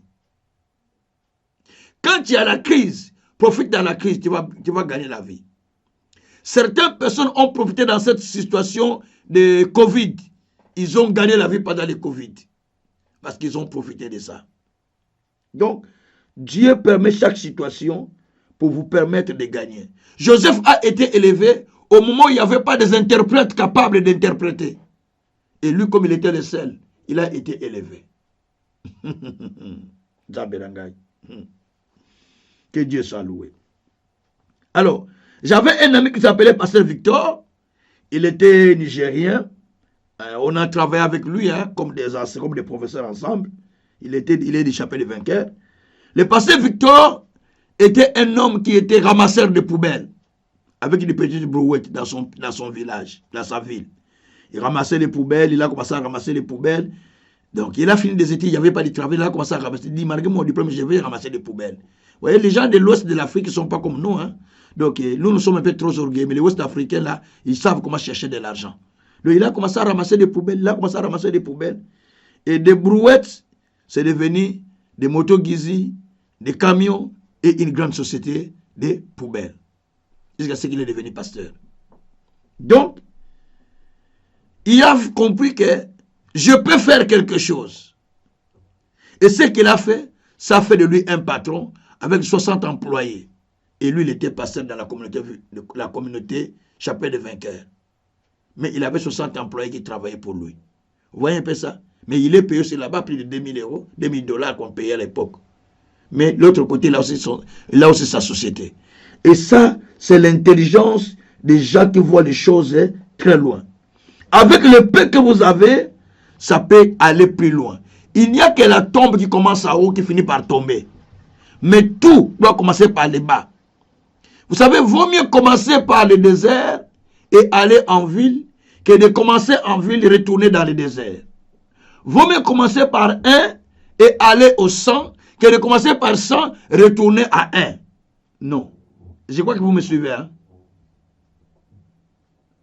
Vous me suivez ou pas? Amen, papa. Ok. Donc, vaut mieux commencer par rien et aller vers le grand que de commencer par ce qui est grand, revenir vers le bas. Et ça, c'est très important. Donc, vous avez besoin, dans votre vie, de commencer même avec un petit rien pour aller plus loin. Parce que quand vous lisez la Bible que vous lisez là, dans le livre de Matthieu chapitre 13, verset 31 à 33, la Bible nous passe, à partir du verset 32 d'ailleurs, la Bible nous parle des grains de sénévé. On nous parle d'un homme qui avait semé les grains de sénévé, qui était le plus petit grain, qui l'a semé à terre, qui sont devenus des légumes, qui ont fait des petites plantes, qui sont devenus un peu des légumes, qui ont fait l'arbre, et qui a fait des branches, et des branches, et les oiseaux commencent à poser des nids là-dessus. C'est-à-dire, il faut commencer par quelque chose qui est petit pour devenir grand. Ne cherchez pas directement ce qui est grand. Commencez à ce qui est petit. Cette école a commencé avec les jeunes. Je bénis Dieu pour le pasteur Philo parce qu'il était parmi les premiers jeunes de l'école. J'ai commencé à les former à la maison, il n'y avait pas d'école. Dans une maison là où je louais, j'avais seulement 4 petites chaises. Ce ne sont pas des chaises comme vous le pensez. Les chaises qu'on appelle Alinga la Kekele, je ne sais pas en français comment on appelle ça. Comment on appelle encore Kekele en français? Donc les chaises en, je crois en fibre. Hein? Donc les chaises en fibre, il y en avait... Combien? Des chaises un peu en style de raffia avec... On va connaître un style de raffia avec des fibres. Donc c'était 4 chaises. Mais j'avais des frères qui venaient apprendre la parole sur moi. Un groupe de frères qui était un grand nombre. Ils venaient apprendre. Je les enseignais. Et quand ils ont terminé à 13h, on commençait déjà à 9h, on a commencé. À 13h, on terminait avec une chaleur puissance. Les gens criaient. Ils disaient, mais ces choses ici. Mais on regarde la maison où je vivais, une maison d'une petite chambre, d'une seule chambre, sans plafond. La chaleur chauffe le tôle. Mais j'ai loué là-bas. Mais les gens quittaient l'eau pour venir écouter l'enseignement dans cette petite pièce. Parce que je leur disais, Dieu m'a dit, si je me dis sérieux, je serai grand. Je leur disais, moi je vais commencer à voyager dans le monde. Je vais commencer à louer des avions. Et ils ne pouvaient pas croire à ce que je leur disais.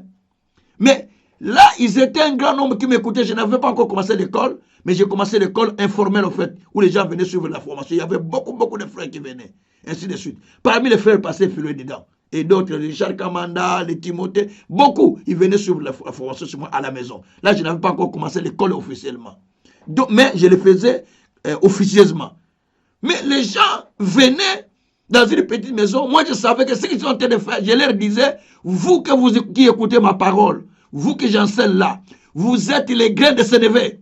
Vous allez vous élever, vous deviendrez des grands arbres avec des branches et les oiseaux du ciel vont commencer à venir chez vous. Les oiseaux du ciel, ce sont des grandes personnalités qui vont commencer à venir se poser chez vous. Et je le dis aussi pour vous qui me suivez aujourd'hui, comme Dieu m'a dit que c'est une formation des étincelles. Donc Dieu va commencer à attirer les gens vers vous. Donc vous êtes en train de recevoir la semence qui va créer en vous un arbre avec des branches et les oiseaux vont commencer à se poser sur vous. Merci Saint-Esprit. Ramakoshi Karama. Aleko Yakatakasa. Kekereko Sakariyama Karako Sakarama. Merci Saint-Esprit. J'ai partagé ce matin avec mon épouse. J'ai vu Papa David Oyepo avoir organisé une séance, une conférence, mais des serviteurs de Dieu. Il choisissait des professeurs. On était nombreux, il m'a choisi, il a dit, toi et tes étudiants, vous êtes choisis d'être admis dans cette salle. C'était la salle où on choisissait les gens qui pouvaient entrer. J'ai dit ça ce matin à mon épouse. J'ai dit, j'ai vu, on nous a choisi, on a dit, toi et les étudiants, vous êtes admis dans cette salle. J'ai dit, quelle grâce. Et je me suis réveillé.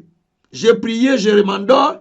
Je vois Dr Chandakumara, un de mes anciens professeurs. Il est président de notre université où j'avais étudié la théologie. Le professeur me dit, Dr Chandakumara me dit, il m'appelle toujours Pasteur Gabriel. Il me dit, Pasteur Gabriel, je vais te dire une chose. Maintenant, c'est le temps où que cette école devienne encore plus puissante que celle qu'il était avant. Parce que Dieu va envoyer des personnes qui viendront puissants. Et ces gens-là vont commencer à témoigner de ce qu'ils reçoivent et ils vont amener d'autres personnes qui viendront en grand nombre. Prépare-toi pour la place.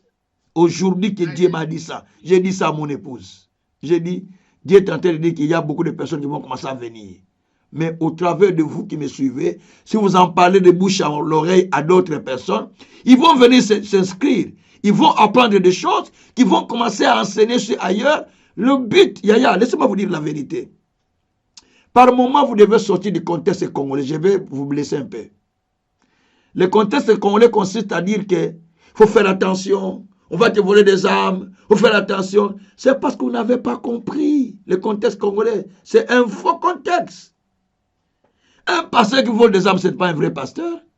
Parce que les armes, le but qu'ils reçoivent la parole, qu'ils soient sauvés, qui rentre dans le royaume de Dieu, et toi tu es béni à partir du travail que tu fais. C'est pas parce que tu as pris les âmes qui sont chez le pasteur Dave, ou les âmes qui sont chez le pasteur David Mabeta, les âmes qui sont chez le pasteur Kazin, que toi tu es béni. Non, non, non, non, tu n'as fait aucun travail. Au contraire, Dieu va te voir que tu es un rebelle. Moi, je ne peux pas faire quitter quelqu'un d'une église pour qu'il vienne chez moi, je ne peux pas le faire. Ça ne se fera jamais. Je ne l'ai jamais fait dans ma vie. Pourquoi? Parce que il faut que je gagne la personne à être changée.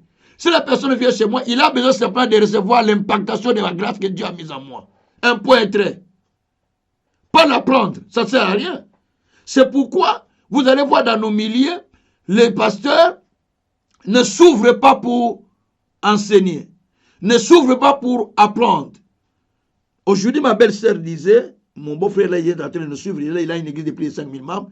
Mon beau-frère, ma belle-sœur disait à mon beau-frère qui est aussi étudiant avec nous, il lui disait, amène tes collaborateurs d'apprendre les mêmes choses que toi, sinon quand tu vas commencer à prêcher ça, ils deviendront rebelles.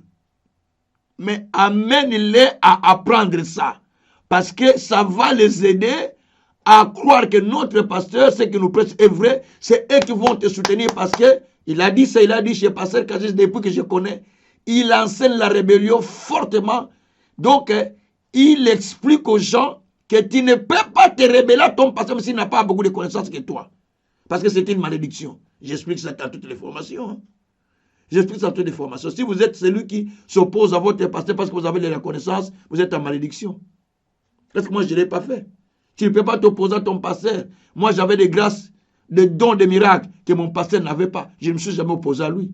Quand même, les gens sont résistés au travers des beaux ministères. Lui n'avait pas encore fait ça. Je ne me suis jamais opposé à mon pasteur.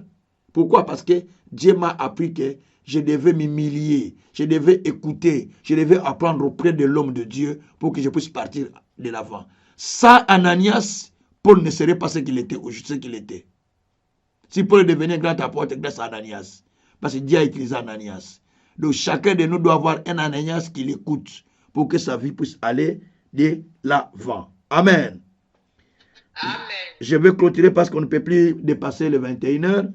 Voilà. Je vais donner, je suis en train de donner des témoignages ici, de commenter plutôt la partie ici. Donc, je disais, parler du pasteur Victor. Donc, il faut commencer avec quelque chose de paix qui vous amène pour aller plus loin. Matthieu 13, verset 31 à 33. Donc, celui qui commence par des grandes choses, il finit toujours par échouer. Mais celui qui commence par des petites choses, il fait d'efforts pour aller de l'avant. Voilà, la Bible dit que ne négligez pas les faibles commencements. Ne négligez pas les faibles commencements, parce que les faibles commencements vont vous amener plus loin. C'est ce que dit Zacharie. Ceux qui ont vu le niveau entre les mains de Zorobabel, ils se sont étonnés. Alors ne négligez pas les faibles commencements. On peut commencer par paix, mais on finit par devenir grand. Le succès ne dépend pas de votre niveau d'étude, ne dépend pas de ce que vous avez déjà eu. Mais le succès commence par l'application des principes, par l'application de l'obéissance, par l'obéissance, par l'application des principes. Si vous entendez parler d'Oral Robert aux États-Unis, le grand homme de Dieu, Oral Robert, il venait de décéder, je pense. Et si vous entendez l'université Oral Robert, c'est une grande université où il y a la théologie, où il y a le leadership, où il y a le développement, où il y a plusieurs facultés.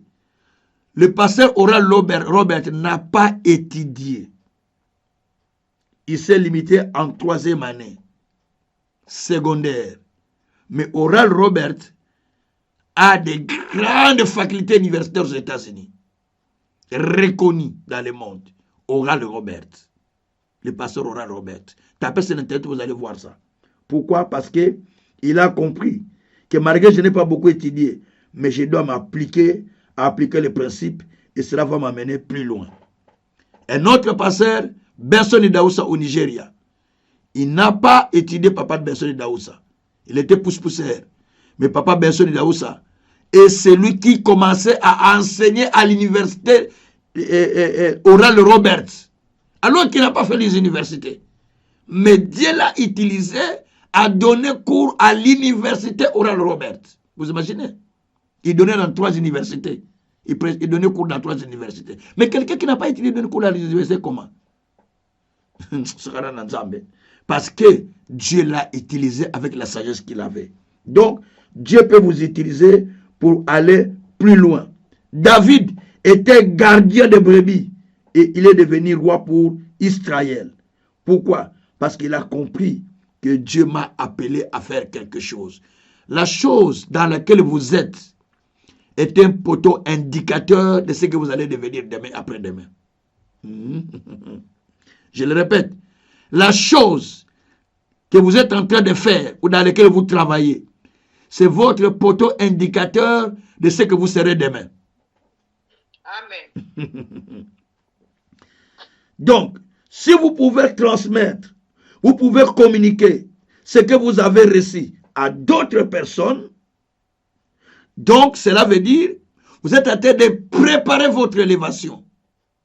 Vous imaginez? Prophète Dav aujourd'hui devient un homme béni dans ce monde. Papa Kazé ne sera pas béni. Vous imaginez? Sœur Clara Mamani béni puissamment. Papa Kazé ne sera pas béni. Mais je vous donne des exemples. C'est-à-dire, quand vous transmettez la grâce que vous avez, Dieu est en train de vous élever aussi. Puisque les gens reçoivent la grâce, puisqu'ils en parlent à d'autres, vous vous êtes élevés. Si vous parlez de la grâce que Dieu a mis dans cette école à d'autres personnes, Dieu élève cette école, Dieu m'élève, mais Dieu aussi vous élève, vous aussi qui parlez de ça. Parce que la personne va dire, mais grâce au prophète, grâce à Mamani, grâce à Maman Clara, grâce au frère tel, grâce au frère tel, Dieu vous élève aussi à la même dimension. C'est comme ça que Dieu fonctionne. Donc, le succès est votre partage. Le succès est la part que Dieu a réservée pour vous. J'aimerais que vous compreniez que vous êtes créés pour les succès. C'est là où nous terminons pour aujourd'hui parce qu'on a perdu beaucoup de temps avec toutes les coupures, mais je vais essayer de rattraper ça le vendredi et puis le samedi quand on sera en présentiel. On va en continuer plus profondément. Pour les gens qui seront en ligne, ils vont le suivre en ligne. Bien-aimés, les succès, c'est votre partage. Vous n'êtes pas appelé pour échouer. Je parle, j'insiste. À partir de ce soir, l'échec n'est pas votre part. Quand vous échouez, ça ne veut pas dire que c'est fini. Je vous ai dit que Chirac a échoué plusieurs fois. Il a fini par devenir président de la République. Abraham Lincoln, il a échoué sur plusieurs fois. Mais il a fini par devenir aussi premier président de l'Amérique. Vous pouvez échouer à quelque chose plusieurs fois. Ça ne veut pas dire que c'est fini. Au contraire, cela vous prépare à avoir d'autres stratégies qui vous permettent de réussir. Si vous avez échoué dans les mariages 2, 3 fois, 3e fois, 4e fois, vous allez réussir. Parce que vous allez avoir toutes les informations nécessaires pour rester en mariage. Si vous avez échoué dans une classe, l'année suivante, vous allez avoir la sagesse et l'intelligence de pouvoir aller de l'avant. Ce soir, vos échecs d'hier ne sont qu'un tremplin. Mais le seul conseil que je peux vous donner, faites comme Ésaïe, chapitre 43, verset 18 à 19. Ne pensez plus aux événements passés. Ne vous souvenez plus à ce qui est ancien. Parce que Dieu est en train de faire des choses nouvelles qui sont sur le point d'arriver. Ne la voyez-vous pas? Je vais vous dire une vérité. Si vous pensez à ce qui est passé, vous demeurez dans vos échecs. Mais si vous oubliez vos échecs passés, vous oubliez ce qui était en arrière, vous commencez à vous porter vers ce qui est de l'avant, Dieu commence à ouvrir les chapitres nouveaux, il commence à ouvrir de nouvelles portes pour que vous accédez dans de nouvelles choses que Dieu avait préparées pour vous. Ce soir, j'ai dit à quelqu'un que Dieu vous fait rentrer dans votre saison de succès. Le succès, ce n'est pas la popularité. Le succès, ce n'est pas le fait d'être connu. Le succès, c'est la réussite dans chaque domaine de ta vie que tu travailles. Tu dis, ah, Dieu me fait réussir. Quand je passe là, Dieu me fait réussir.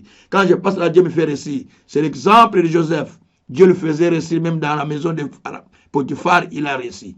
Même quand il est allé en prison, tout, c'était que des succès. Même quand il est allé, partout il passait, il réussissait. C'est le cas aussi de Daniel. Partout il passait, il y réussissait jusqu'à devenir gouverneur de Babylone. Donc, le succès est votre partage.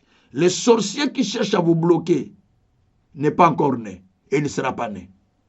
Et celui qui insiste, il va rencontrer le Seigneur. Parce que Dieu dit, vous êtes un peuple qui va ça et là, et personne ne les empêche. Il dit même le roi à cause de ce peuple. Pour Psaume 105, à partir du verset 12 jusqu'au verset 17, il dit que c'est un petit peuple qui était un petit nombre, mais qui va ça et là, personne ne peut les empêcher. Vous êtes comptés parmi les peuples qu'on ne peut pas empêcher. Vous êtes comptés parmi les peuples qu'on ne peut pas toucher, parce que vous êtes un peuple destiné à réussir. Que le Tout-Puissant vous accorde la réussite au nom de Jésus-Christ. Amen. Amen. Voilà. Bénissons le Seigneur pour 1 minute. Dites à Dieu, merci Seigneur. Donne-moi l'esprit de réussite dans ma vie. Accorde-moi l'onction de la réussite. Accorde-moi la grâce de la réussite. Nous allons apprendre l'onction de la réussite, mais ça viendra après. Accorde-moi la grâce de réussite. Accorde-moi la bénédiction. Ouvre-moi les portes pour... Arrêtez de demander toujours la bénédiction. Dieu bénis-moi, bénis-moi. Dis Seigneur, accorde-moi la bénédiction selon ce que tu as préparé pour moi. Seigneur, révèle-moi ce que tu as préparé pour moi. Seigneur, bénis-moi selon ce que toi tu as préparé pour moi. Et accorde-moi le succès dans tout ce que je suis en train de faire. Prions le Seigneur. Alléluia. Éternel Dieu Tout-Puissant, nous te prions, notre Père, de nous accorder le succès, de nous accorder la grâce, de nous accorder la faveur. Éternel Dieu, montre-nous, Seigneur, le chemin que nous devons suivre. Accorde-nous la grâce, accorde-nous le succès, afin que nous puissions réussir dans tout ce que nous ferons. Oh Dieu, nous te bénissons infiniment. Nous te louons, notre Dieu. Nous te levons, notre Seigneur. Toi qui nous bénis grandement. Toi qui nous fais du bien. Toi qui nous fais réussir, Seigneur, dans tout et sur tout. Éternel Dieu des armées, accorde-nous, Seigneur, accorde-nous, Seigneur, la réussite. Accorde-nous, Seigneur, la réussite. Accorde-nous, Seigneur, la réussite. Oh Dieu, tu nous accordes, Père. Tu nous accordes, Seigneur. Tu nous accordes, Seigneur, la réussite. Tu nous accordes, Seigneur, la réussite. Tu nous accordes, Seigneur, la réussite, Seigneur. Accorde-nous la réussite selon le plan que tu as pour chacun de nous, selon les décès que tu as préparés pour chacun de nous. Accorde-nous, Seigneur. Accorde-nous, Seigneur. Accorde-nous, Seigneur Jésus, la réussite par le nom de Jésus, par le nom de Jésus, par le nom de Jésus. Merci, mon Dieu, mon Seigneur, au nom de Jésus-Christ. Merci, mon Dieu, mon roi, par le nom de Jésus-Christ. Père Saint, je te bénis pour la leçon d'aujourd'hui. Parce que tu nous as choisis pour réussir, pour aller de l'avant, pour triompher. Tu nous as mis dans le cortège triomphal du Christ. Et nous sommes nés pour vaincre. Voilà pourquoi tu as dit, j'agis, qui s'opposera. Voilà pourquoi tu as dit, avec Dieu, nous nous ferons des exploits. Voilà pourquoi tu as dit, dites aux étudiants que tout ce qu'ils feront, ça réussira. Selon Ésaïe 3, verset 10. Éternel Dieu, maintenant nous savons que nous entrons dans la saison de réussite. Dans tous les aspects, dans les ministères, dans les études, dans les affaires, en famille, tout. Nous proclamons la réussite au nom de Jésus-Christ. Nous proclamons la réussite au nom de Jésus-Christ. Père, merci pour ce que tu as fait. Glorifie ton Saint-Nom. Magnifie-toi dans les siècles et les siècles. Au nom de Jésus, nous avons ainsi prié, nous disons Amen. Merci au Seigneur. Les rendez-vous pour vendredi à 21h juste. Pardon, soyez à l'heure pour que nous puissions récupérer. Nous avons à peu près 39 cours. Mais si vous allez lentement comme ça, on ne va pas finir les cours. Hein. Donc, j'aimerais mieux que nous accélérons les cours. Certains cours que je vous envoie sur les audios, vous les écoutez, je donne simplement des explications. Parce que ce sont déjà des cours donnés et expliqués ailleurs. Vous les écoutez et ça peut commencer, ça peut nous aider si vous les écoutez. Vous les, comme travaillent les étudiants qui sont les étudiants qui étudient par correspondance. Ils reçoivent les audios. Ils étudient eux-mêmes et ils m'envoient ce qu'ils ont appris dans ces cours. Papa, cette partie, j'ai compris ceci. S'il y a des questions, ils disent, mais là, je n'ai pas bien compris ce que vous voulez dire. Et ça avance, ils avancent avant même vous. Il y a certains qui sont même 5e cours. 5e cours. Nous, maintenant, c'est le 3e cours qu'on a commencé. Mais ils sont déjà au 5e cours. Parce qu'ils sont en train de travailler vite. Vous voyez, quand on leur donne des cours, ils les lisent, ils écoutent, et ils vous envoient les travaux qu'ils ont fait. Chacun vous envoie, papa, moi j'ai compris ceci, j'ai compris, mais là, je n'ai pas bien compris, qu'est-ce qu'il faut? Là, je n'ai pas bien compris, qu'est-ce qu'il faut? Vous voyez comment les gens sont en train de progresser rapidement. Je peux vous mettre les témoignages, vous allez voir. Mercredi, samedi, je vais mettre les témoignages, vous allez entendre les témoignages qu'ils sont en train de faire, qu'ils envoient chaque fois. Parce qu'ils sont en train de travailler. Ne prenez pas la chose à la légèreté. Je vous ai dit, le sérieux, c'est la clé. Nous sommes là pour perfectionner. Donc, mettez du sérieux. Prenez les choses au sérieux. Au jour du cours, aux heures de cours, Dieu veut vous voir mettre du sérieux. Prenez le sérieux. Ne prenez pas des rendez-vous, sinon ça va vous disqualifier devant Dieu. Mettez du sérieux. Sinon, je vais devenir comme au Congo. Ceux qui viennent en retard, qui n'entrent pas au cours. Donc, mettez du sérieux et donnez le temps. Et ça va vous aider à aller plus loin. Que le Dieu Tout-Puissant puisse vous bénir infiniment au nom de notre Seigneur Jésus-Christ. Et nous disons Amen. Rendez-vous samedi. Je vais travailler cet audio pour vous l'envoyer parce que j'ai vu qu'on n'a pas vraiment avancé parce qu'il y avait beaucoup de coupures. Mais je vais travailler cet audio pour que vous puissiez l'avoir, pour que je puisse vous l'envoyer par vos emails. Et que Dieu puisse vous bénir grandement, grandement, grandement au nom de Jésus-Christ. Comprenez que c'est le moment vraiment de prendre des choses au sérieux parce que, d'une part, on a besoin que vous souteniez sur cette école parce qu'on a besoin de vos soutiens avec tout ce que vous pouvez avoir.